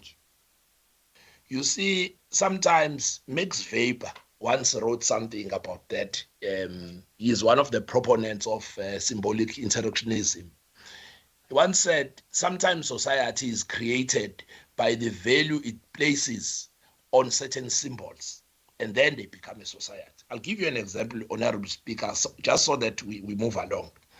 If I were to show you a cross sign now, and ask you what it means, if you are a mathematician, you would say it's a plus sign. If you were a physicist, you would say it's a positive charge. If you were a transport engineer, you would say it's a cross section or it's an intersection on the road. If you are a Christian, you would say it's a cross where our Lord the Savior Jesus Christ died. All of you would be correct because it's one symbol, but it symbolizes different things to different people. Now, when it comes to statues, because the City Hall itself is a monument, it's a statue to colonialism. Look around City Hall and tell me who are all of those people surrounding City Hall. I don't know them. You don't know them. We might read about them in our history, and every time I read that history, I weep because they were clear when they put up those statues. Those statues are symbols of their triumph over the natives of this country. They did not only subjugate us, they subjugated nature. That is why today, sometimes I don't listen to some of us here when they're talking about conserving nature and all of these things, because we were in harmony, we lived in harmony with nature.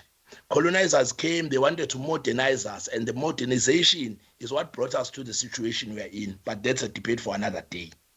Now, when we name things, you must name things that will have meaning to you. Now, for instance, Oliver Tambo. There was a very good book that was written by about Oliver Tambo. It says its title is Beyond the Engeli Mountains. It talks about the life of Oliver Tambo. Leave the fact that he was a president of a political party. Oliver Tambo himself symbolizes his life journey, symbolizes the struggles that many Africans of that time went through. Oliver Tambo was a mathematician, by the way. He taught maths in school. He is one of those people who was allowed to sit in the Organization of African Unity, which later became the AU, representing South Africa when South Africa was barred, the country that was called South Africa, apartheid South Africa was barred from participating there because it was killing us. So there will be statues of Oliver Tambo all over the world, celebrating his contribution to the African liberation and to the anti-colonialism and anti-imperialist struggle. But in our own country, we'll have our own people trying to reject Oliver Tambo because he did not become a president of a country. There wouldn't have been a country to speak of if it wasn't for the struggles that Oliver Tambo waged. Secondly, when we named, when a stadium was named, which I support, I'm proud every time I go to that stadium, Princess Makoko Stadium. That is named after a princess, Zulu princess, that contributed not only in terms of history, but in terms of arts, music, and everything else. And that is the history that must be taught to our children. It has meaning. Who's Francis Farewell? What does he mean to us? So the members of this council, Honorable Speaker, as I learned, must realize that we are the people in pain. The people that took our economy, our livelihood, and our country still have the larger part of that, especially the economy. Now they are trying to deny us a symbol, just something that if I'm going around with my children and my grandchildren, I can say, here is a man who fought for this country. His name was Oliver Reginald Tambo. He was from Enkantolo. And they can relate to that. I don't know, there's a statue of Elizabeth there. What is the history? What is a relatable history to my kids? I must show them, here's the statue of your colonizer, and why do you still have it in front of your seat of power? Because we did not win this country, we compromised, and part of our compromises are haunting us today. Honorable Speaker, as the ANC, we support this. We think it's a triumph in the day of this municipal council that we are going to approve this today. Thank you to the EFF and all the other parties that are going to support us. Thank you. Thank you, Councillor Ndlovu. Covered.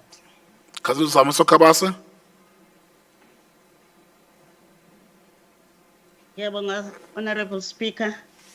Ngibonge kubo bonke abathathe inqenqeba lokuthi bawubone lo mbono ukuthi ubalulekile. Siyabonga kakhulu. Kodwa ngiyafisa nje ukuthi kukhansela okhulume ngokuthi akamazi akangafakwa uOR ukuthi this committee is not only for politician history, is for everyone owenze kahle emphakathini nasezweni. That's why namhlanje sino King Dinizulu Hospital. That's why sino Prince Makoko Stadium. It's because leli committee lihlalele lokhu kubheka imlando emihle eyenzekile ezweni, not for politician only. Siyabonga kakhulu ukuthi namhlanje izophumelela ukuthi lamaqhawe abonakale izingane zethu sikwazi ukukhuluma ngawo in future. Ngiyabonga. Thank you very much, councillors. We have exhausted the list of our speakers. Councillors, is the recommission agreed? Agreed. No, except the IFP. Thank you. Only the IFP is against. Can I have the screen, please?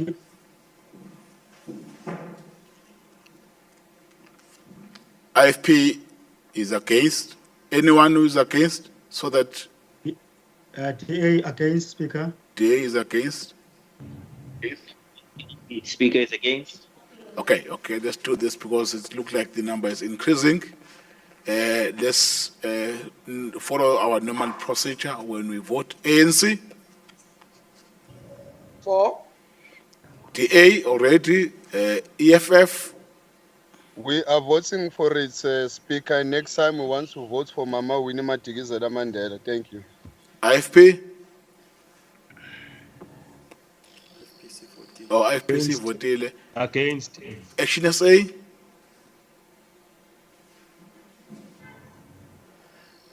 Action SA. Action SA against. APC.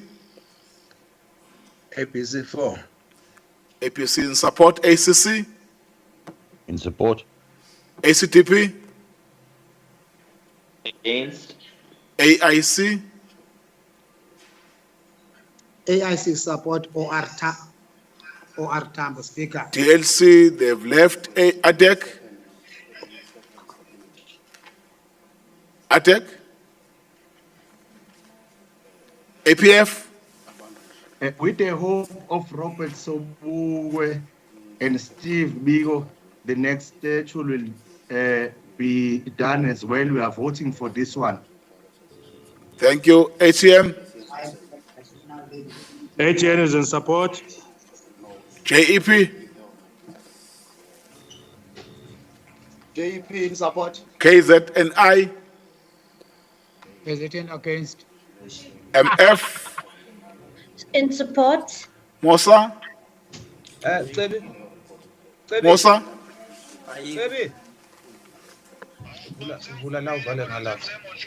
NFP. All the progressive forces support. So they are PFP. PFP. PRM. Ngelinye ilanga baba sifisa ukubona ugagane lokwathi umqalo wendlela ePhoyint. Ngalokho siyayisupport ingwazi zakithi.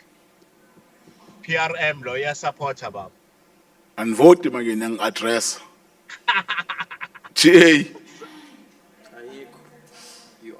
Okay, UIM. UIM against. Freedom Front. Against. Okay. Ubani ungavoti?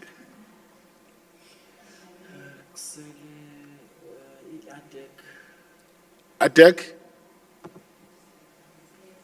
Agekho. PFP.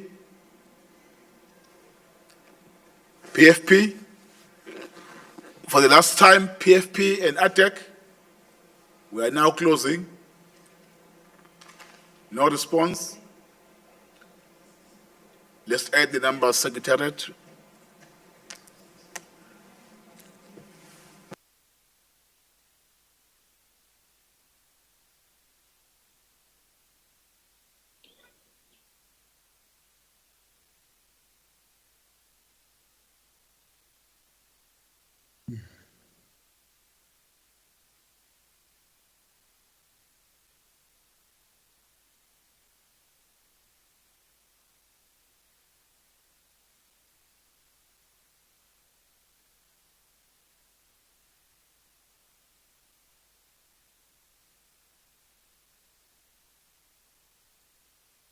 Manje. Bhodi.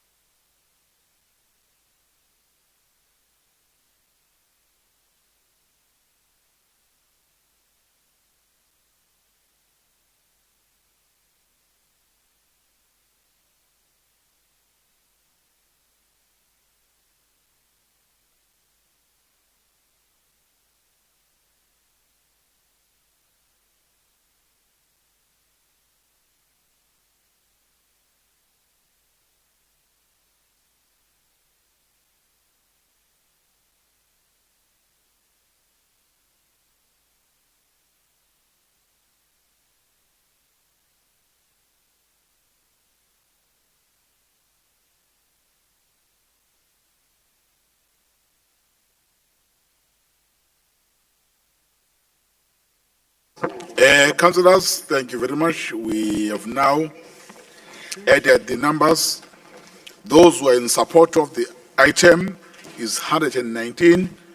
Those who are against is 75. There are no abstentions.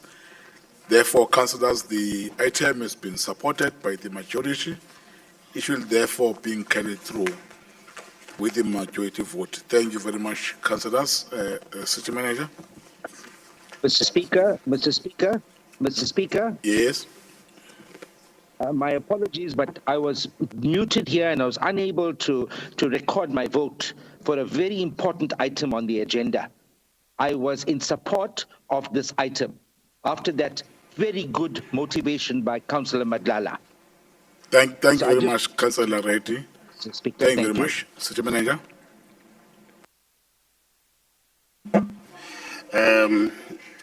Item number 4.4, tabling of skills audit report at Municipal Council and implementation of outcomes committee recommend. Councillors, is the recommendation agreed? 4.4? Agreed. Thank you. City Manager. Item number 4.5, request for authority to approve funding for programs relating to the ceremony for His Excellency President MC Ramaphosa to hand over the certificate to the certificate of kingship to the Zulu King, Mrs. Zulu. Committee recommends. Thank you very much, Councillor. Mr. Mpele, Councillor Mtetwa.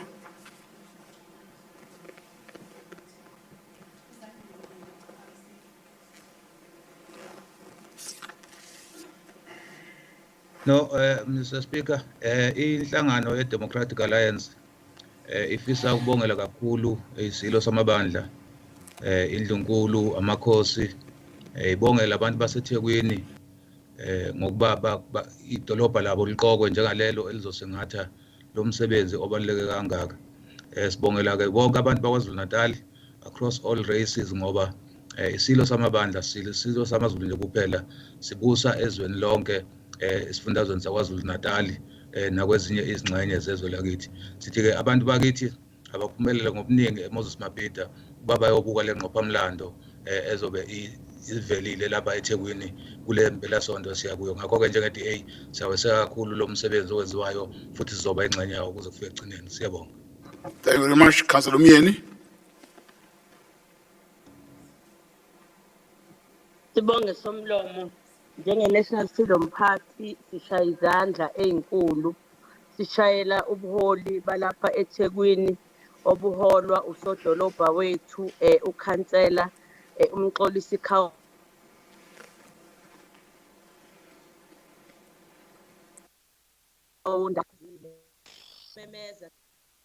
sithi abantu abeze bonke sixolise futhi njenge-National Freedom Party umphakathi siyeza ukuthi ukhala ukuthi i-transport ekhona incane inkece ekhona kulo masipala wethu ayisivumelanga ukuthi i-transport ibe ngaphezulu.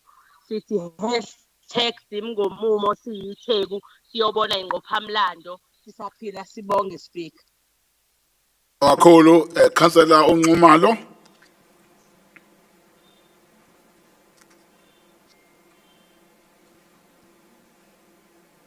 Somlomo ngabe ngiyazwakala. Kuzwakala kahle baba. Hayi no sifisa ukuthobeka kakhulu Somlomo ukuba lo mqimbi lo oyindumezulu kangaka uzothatha indawo lapha edolobheni laseThekwini. Ikakhulu ke umuntu ke uyafisa ukuthi idolobha alibongise ngoba kusukela nje leli viki liqala uyabona nje ukuthi idolobha lethu libhizi. Ilokho ke kithi kusho olukhulu ngoba njengoba idolobha lethu libhizi kusho ukuthi abantu laba abaqhamuka ngaphandle amahhotela ethu abhizi kanye nosomabhizinisi abasafufusa kukhona ke abakuxoshayo. Ngakho ke siyafisa ukuba siuhlabe siulawule wonke uZulu okhona noma kuthiwa i-transport ayenele kodwa ke abayokhona ukuthi bekwazi ukuthi beyisondele bona. Siyafisa lokhu ukuthi njengeqembu lenkatha yenkululeko yesizwe siuhlabe siulawule ukuthi abasondele size sizokwembatha ingonyama yethu. Sithokoza kakhulu njengeqembu inkatha yenkululeko yesizwe sithi lokhu akuqhubeke kuhle kakhulu. Siyathokoza. Siyabonga kakhulu baba Nxumalo. Councillor Mvubo.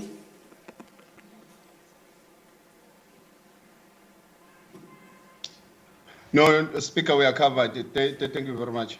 Thank you very much. Councillor Ukubheka. Sibonge kakhulu, Honorable Speaker. Si-Action SA, njengoba sishilo ukuthi manje ngisacela ukuthi ngigcizelele ukuthi sibonge ukuthi idolobhakazi lethu laseThekwini liwubambe umcimbi onjengalo. Ngoba nazi ukuthi thina njenge-Action SA sinhlangano engacwasi ibala lamuntu futhi esifuna ukuthi wonke amazwe kuhlalisane ngokuthula.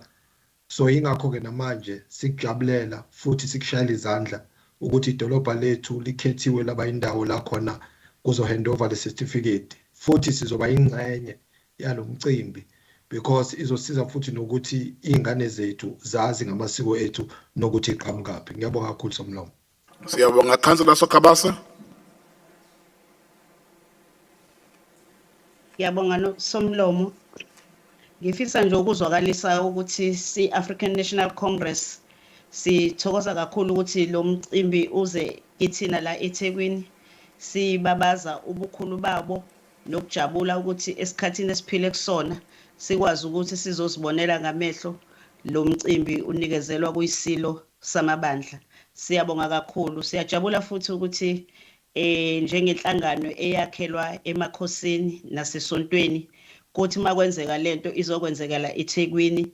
Siyababongela ke abantu bakithi baseThekwini abazobona le ngqophamlando iza enda kuyisithi yayo. Siyababongela futhi abantu baseThekwini abazokuthola amathuba ukuthi baxoshe ontsungulwane ngasikhathi kugcwele abantu namahhotela ethu. Umnotho wethu ukhuphuka kakhulu. Siyabonga kakhulu Speaker naku Mayor wethu osilidayo nakuwo wonke amakhansela avume ngo-elethu ukuthi lo mcimbi ubalulekile ukuthi ube seThekwini. Siyabonga kakhulu. Councillors, is the recognition agreed? Agreed. Yeah, thank you. Thank you, City Manager. Thank you, Speaker. Page number 32, item number 4.6, request for authority to disperse funds to the community tourism organizations approved by eThekwini Municipal Council. Thank you. Committee recommend. Thank you. Councillor Isop.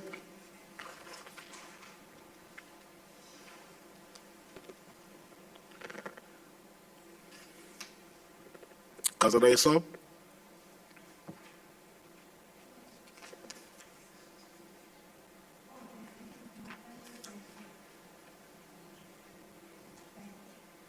No, it's Councillor Isop now. Councillor Isop? Okay. Councillor Pegde? Thank you very much, Speaker. To start off with, I just want to express our appreciation that this item is before us and we believe that it will be approved today because the community tourism organizations are our partners. They do not work for us. They are made up of volunteers who are product owners in some instances, but members of the community who have it at heart to actually go out there, advertise and popularize the city so that people can actually come here and come and spend their money here. They are the backbone of our tourist industry. And today we're going to be approving this funding for them. And as much as elated as we are, we have to take into consideration that we're also going to be approving their funding from last year, which means these tourist organizations have been sitting the last year without any funding from the municipality. And in having engaged with them, one would also see that from our side, and I mean from the municipality side, we have to look at what it is that's caused this problem. Problems in the administration that's had these people submit the same documents up to 4 times, communication between the CTOs and the city, and a list of other problems, and not least being where the funding is going to come now.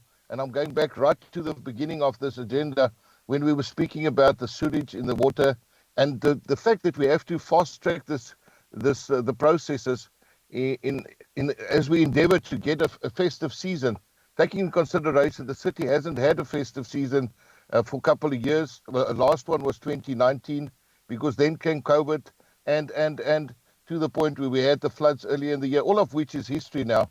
So in this instance, this funding cannot have come later. And I'm so glad that the decision makers saw that and that we brought this item forward a little bit, because it would have gone at the end of the day only to November, which would mean that the funding would only get to them somewhere in December. Having discussed this at Exco yesterday, we understand that the second part of it will only be paid in the beginning of the new year, but this couldn't have come any later. So just thank you to everybody, and let us then, while we're expending this towards our CTOs and giving them the opportunity to stage some kind of a festive season, that we also on the other side, from the administration side, endeavor to get the sewage pump stations going, so that when the people come here, they're not just coming here to do shopping, but they're actually coming for what they come to Durban, to actually enjoy our sea and our amenities. So I do believe we will be supporting this 110%. And once again, to the mayor and everybody who pulled all the stops to get this done, well done. We should do this more often with more projects, work together, and then things will go the right way. Thank you very much. Thank you very much. Councillors, is the resolution agreed? Agreed. Thank you. Thank you very much. Councillors, we'll move now to the secondary supplementary agenda with one item. His Worship the Mayor will table the report. Mayor. Thank you very much, Honorable Speaker. I would like to table the third report of the Executive Committee to your House. Thank you very much, City Manager. Thank you very much, Speaker. This is a direct Executive Committee report. Item number 1, request for budget reprioritization for Human Settlements Unit. Committee recommends. Thank you very much, City Manager. Councillors, is the recommendation agreed? Agreed. Thank you. Thank you very much. We are now done. There was only one item here. We are now done with all the report from the executive. We'll now proceed with our agenda.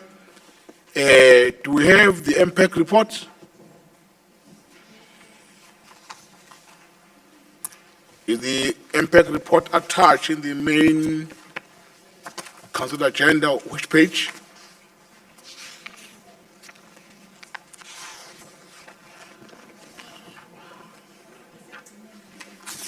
Yeah, I think it's the last page. After page, which is. Let me allow the chair of the MPEC committee to present the MPEC report.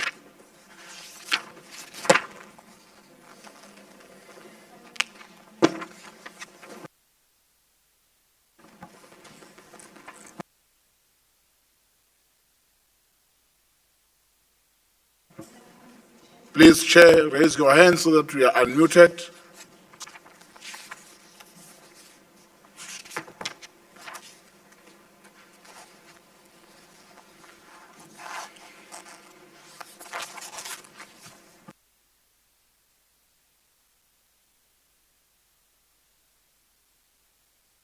Chair of MPEC, please raise your hand so that we are unmuted and briefly present the report of MPEC.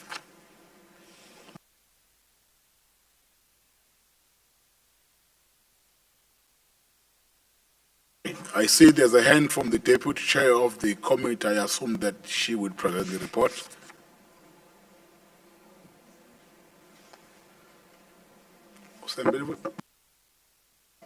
Yes, Councillor Kize, you've been unmuted. Please unmute yourself. Ngiyabonga, Speaker. I will be tabling the report on behalf of the MPEC. Thank you. The report that is in front of us is an item on the assessment of the Municipal Public Accounts Committee functionality on unauthorized, irregular, fruitless, and wasteful expenditure oversight. The MPEC is identified as a council committee responsible for investigating and making recommendations to council on the recovery or write-off of UIFW-related matters. Speaker, UCOGTA has come up with a template or I'd call it a template or a scorecard that they use to do assessment on the functionality of impact of all the municipalities. This is done on an assessment was done for the end of the fourth quarter, which is the 30th of June 2022, and kule assessment they are checking the functionalities of impact in their oversight role when it comes to UIFW. In terms of the assessment, impact's oversight role would be assessed in the following ways. It's 80 to 100%. It means low impact of that municipality is functional. If it's 50 to 79%, it means the impact of that municipality is challenged. If it's 0 to 49%, it means that impact of that municipality is dysfunctional. We, as eThekwini Impact, were also part of the assessment that was done, and the template, which is in Annexure A, had to be responded to and outlined. Based on the assessment and the response that we received, we are proud to report that as per the assessment of the impacts functionality on UIFW oversight, that eThekwini Impact, which is TINA, have achieved 100%, which means we are fully functional as a committee reported to council. With that, Speaker, I bring to you the recommendation that it needs to be noted. Thank you. Thank you very much, Councillor. Councillors, is the report noted? Noted. Thank you very much Noted. for that. Congratulations. We now move to the Ethics Committee report. Do we have a report from Ethics?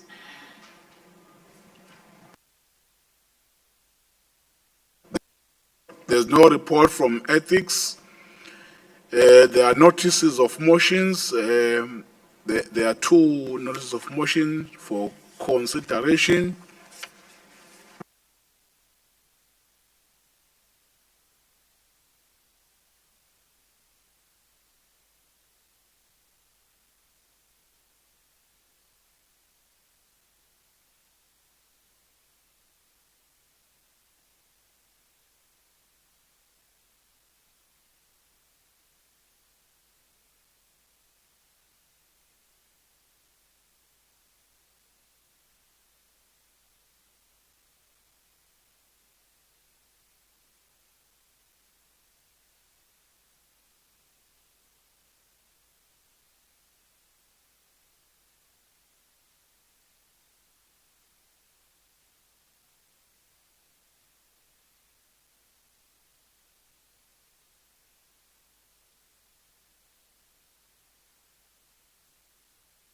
Yeah, thank you very much, Councillors. I was struggling here with my pages since the team was assisting me to refer to the correct pages. On page 50, these are notice of motions,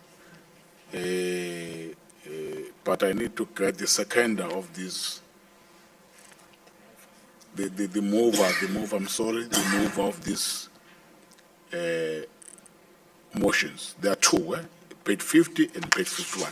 Can I have the mover of the motions in page 50?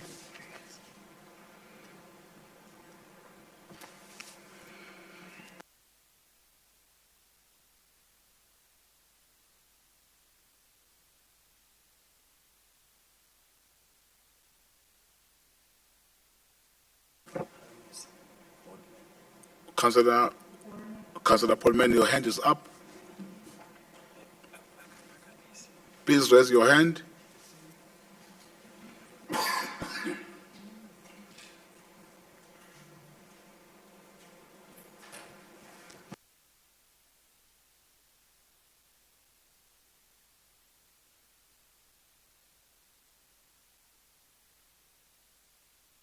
Is Councillor Boardman present? Councillor Nicole? I'm clicking on here, Speaker. Okay. Let's deal with the motion on page 51 while we are waiting for Councillor Boardman. The mover, Councillor Johnson.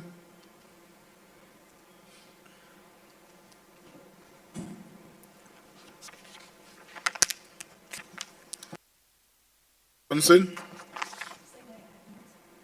please unmute yourself. You have been unmuted at this side. Mr. Speaker, please accept my notice of motion as tabled on page 51 of the main council agenda.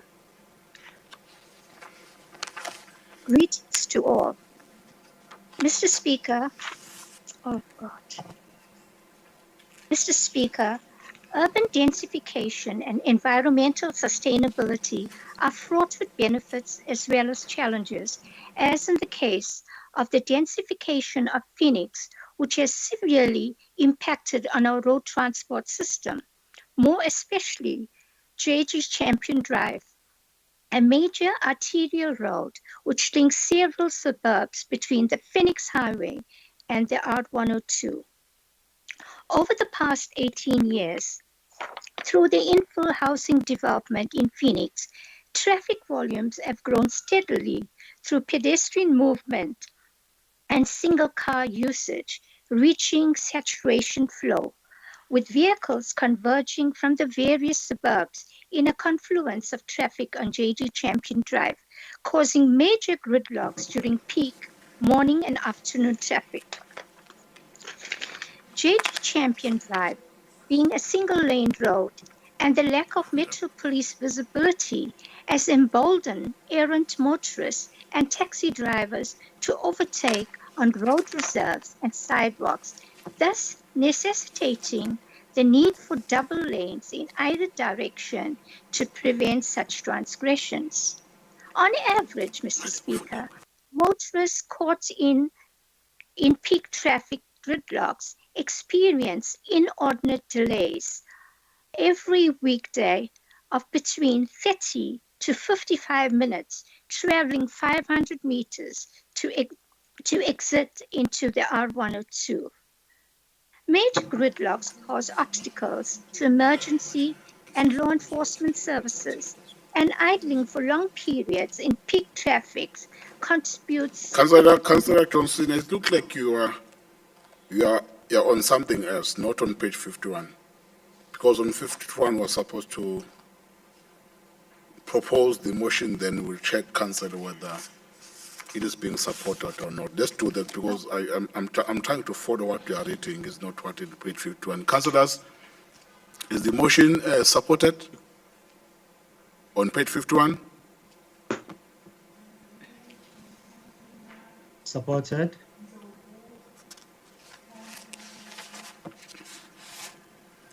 There's Councillor Ndlovu.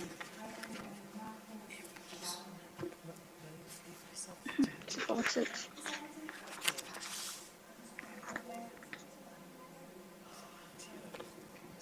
Yeah, councillors, I need to be clear here.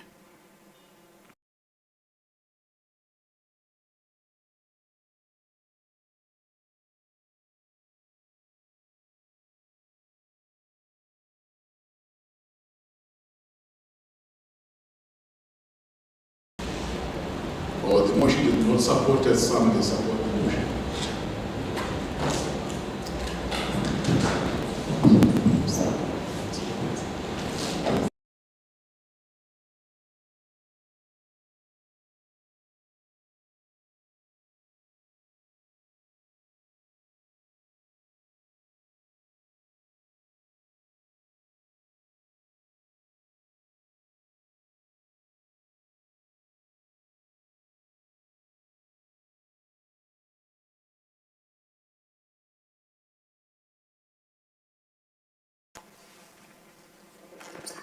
Do I start again?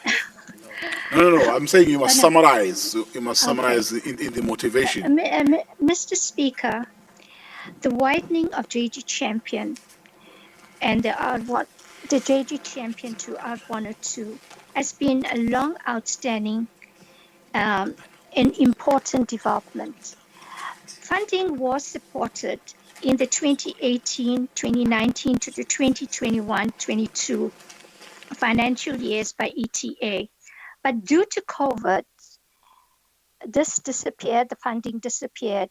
And once again, it appeared in the 2022 budget, initial budget.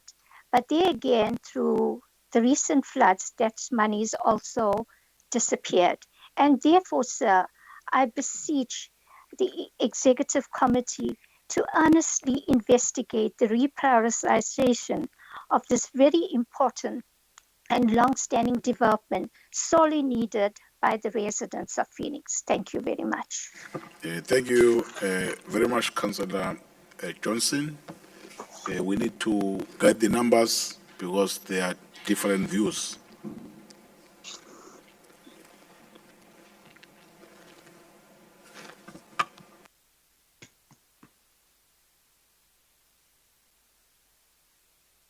While we are about to vote, I need to convey to council that our city manager, Mr. Mpele, have to be excused. He have to rush to another engagement at 6 that is very much important. Then council, TCM Kumete will stand on his behalf while he is rushing to a meeting at 6 o'clock. Therefore, our city manager will be excused. Then TCM Dr. Musa Kumete will stand on his behalf. Now, let's get the screen again.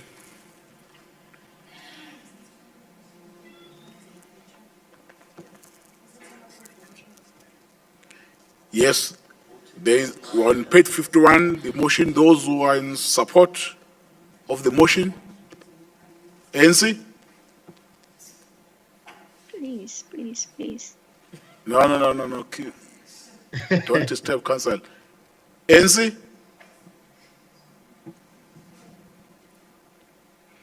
DA? Support. EFF?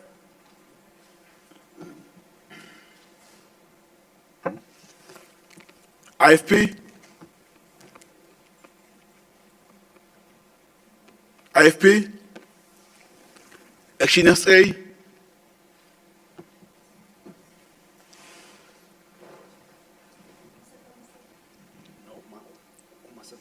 APC?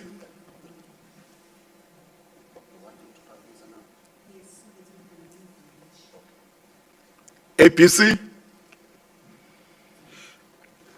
ACC? ACTP? Angazi manje boycott yini manje. ACTP? Okay, and support AC, right? AIC? Ngakhuluma ngedwa kanti abantu abasekho emhlanganweni. AIC? ADEC?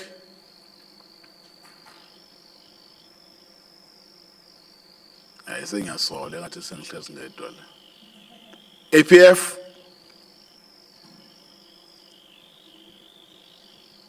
Ngathi ngihlezi ne-DA kuphela ne-ACTP. Izopasa kanjani i-quorum ingasahlangene?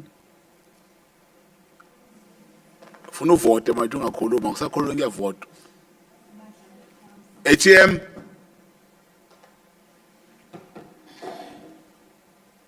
JEP?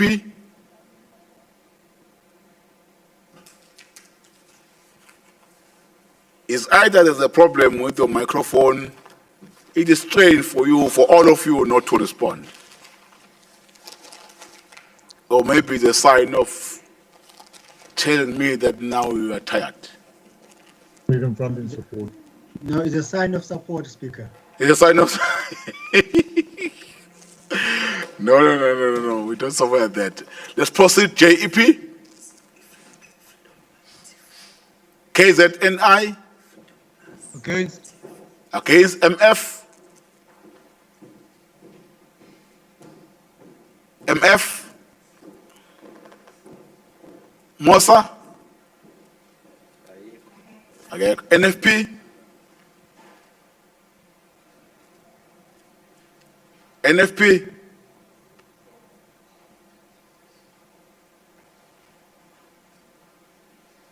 PFP. Awahambeli ya PRM. Hawunamnika tuhambeli. TA. UIM. They're in support. Freedom Front. Support, Speaker. Right. Siqale phansi. Baningi abangavotanga. ANC. EFF. Against. Oh, thanks. EFF.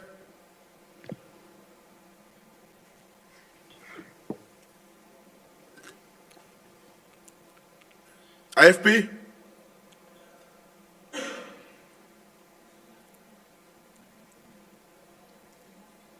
Oh, IFP sihambile.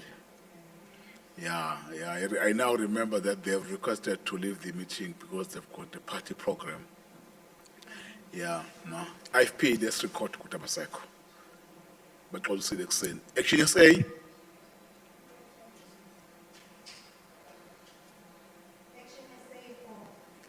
Action SA in support. APC.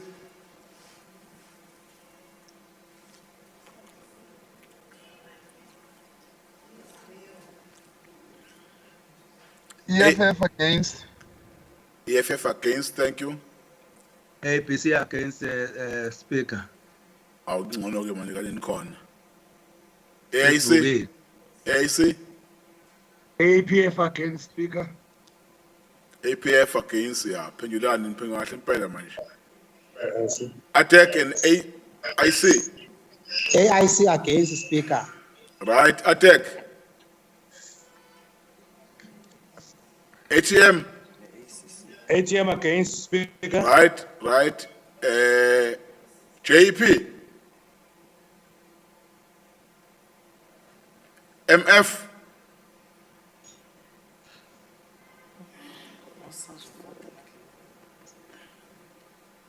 Yes. JP against. NFP, have we voted? NFP against Speaker. PFP. Abeko PRM.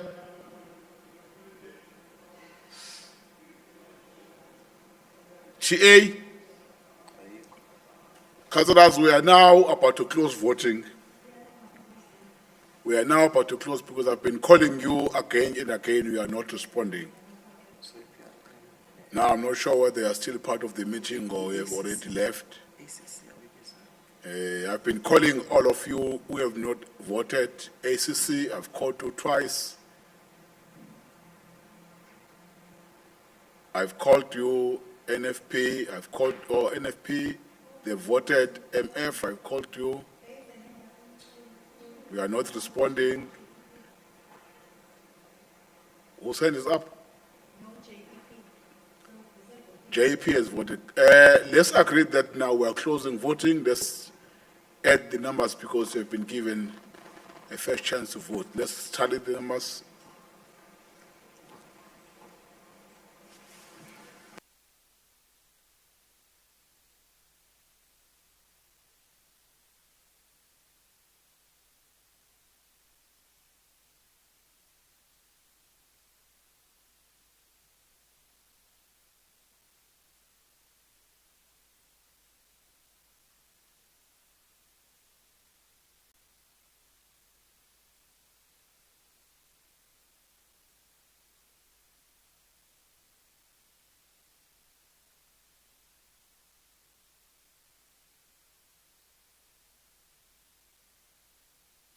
Those who are in support of the motion, there are 59. Those who are against is 116. Therefore, the motion is not being supported.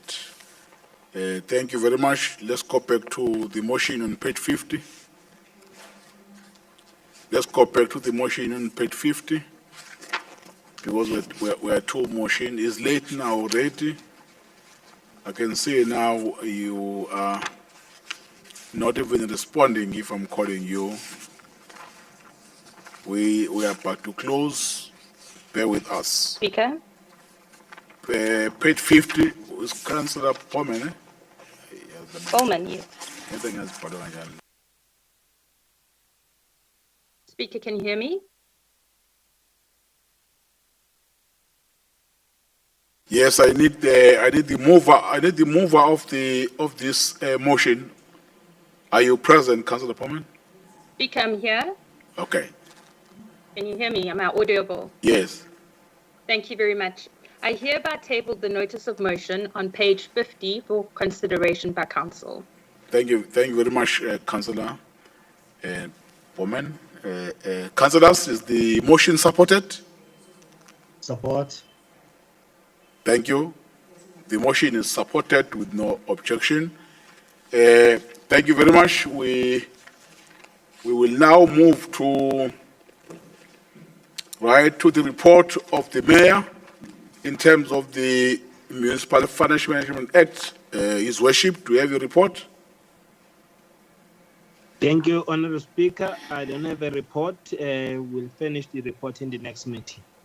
Thank you very much, Bob Mayor. The report from the city manager. City manager, to have the report to the committee. There is no report, Speaker. Thank you. Yeah, thank you very much. We'll now move on the report of Speaker, committee decision for noting. Hello? There's hand up. Yes, Speaker, I'm on the list to speak on these items. No, there's no item here. You can't speak on an item that does not exist. There's no item here. Report for noting, councillors, are all these report noted? No, sorry, Speaker. Noted, Speaker. Noted. Thank you. Councillor Mkiza? Yeah, Speaker. Yes. No, so with the due respect, I'm not trying to delay the meeting. But Right. Councillor's Andres Bechte, his name was submitted under the mayor's report and the municipal manager. Yes, their name was submitted But there's no report. on condition that there's a report. Now there's no There report. is no report in this case. Now how to speak on a report that doesn't exist? But can you please acknowledge his... No, Mkiz, they're wasting the time of council. There's no report, therefore no speaker will speak on a report that's not there. Yes, I agree, names were submitted. If there were a report presented, their names would have been called. Yes, name, they were I can submitted. invite them at home. They can come and meet me at home. Thank you. Councillors, items for noting, are all these councillors noted? Speaker. Yes, Babu Mtetwa? Mr. Speaker, on the council agenda, Right. there's an item called the mayor's report and the city manager's report. Those are items on the council agenda. Whether a report was tabled or not, but there is an item. If Councillor Pepe is ready to speak on an item, please allow him, because the item is there, it exists. No. We don't speak on items. We speak on item with a report. No chance. Akam kanjalo wena musukudukisa obhekde. There's an item in the agenda, but there must be a report. Exactly, there's an item on the agenda. But there's no report. There's no It's not report. speaking on the report. No. Babu Mtetwa sekade wafika la emkhandlweni kodwa usadinga induction. The mayor's report. There's no report. Councillors, items for noting, are all these items noted, councillors? Noted, Speaker. Noted. Yeah.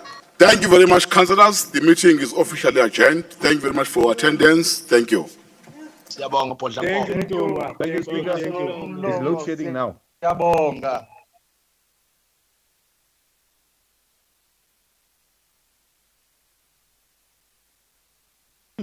Wemthetho ufuna ukukhuluma kwi-report engekho. Hayi. Well, ngizamile. Ithi into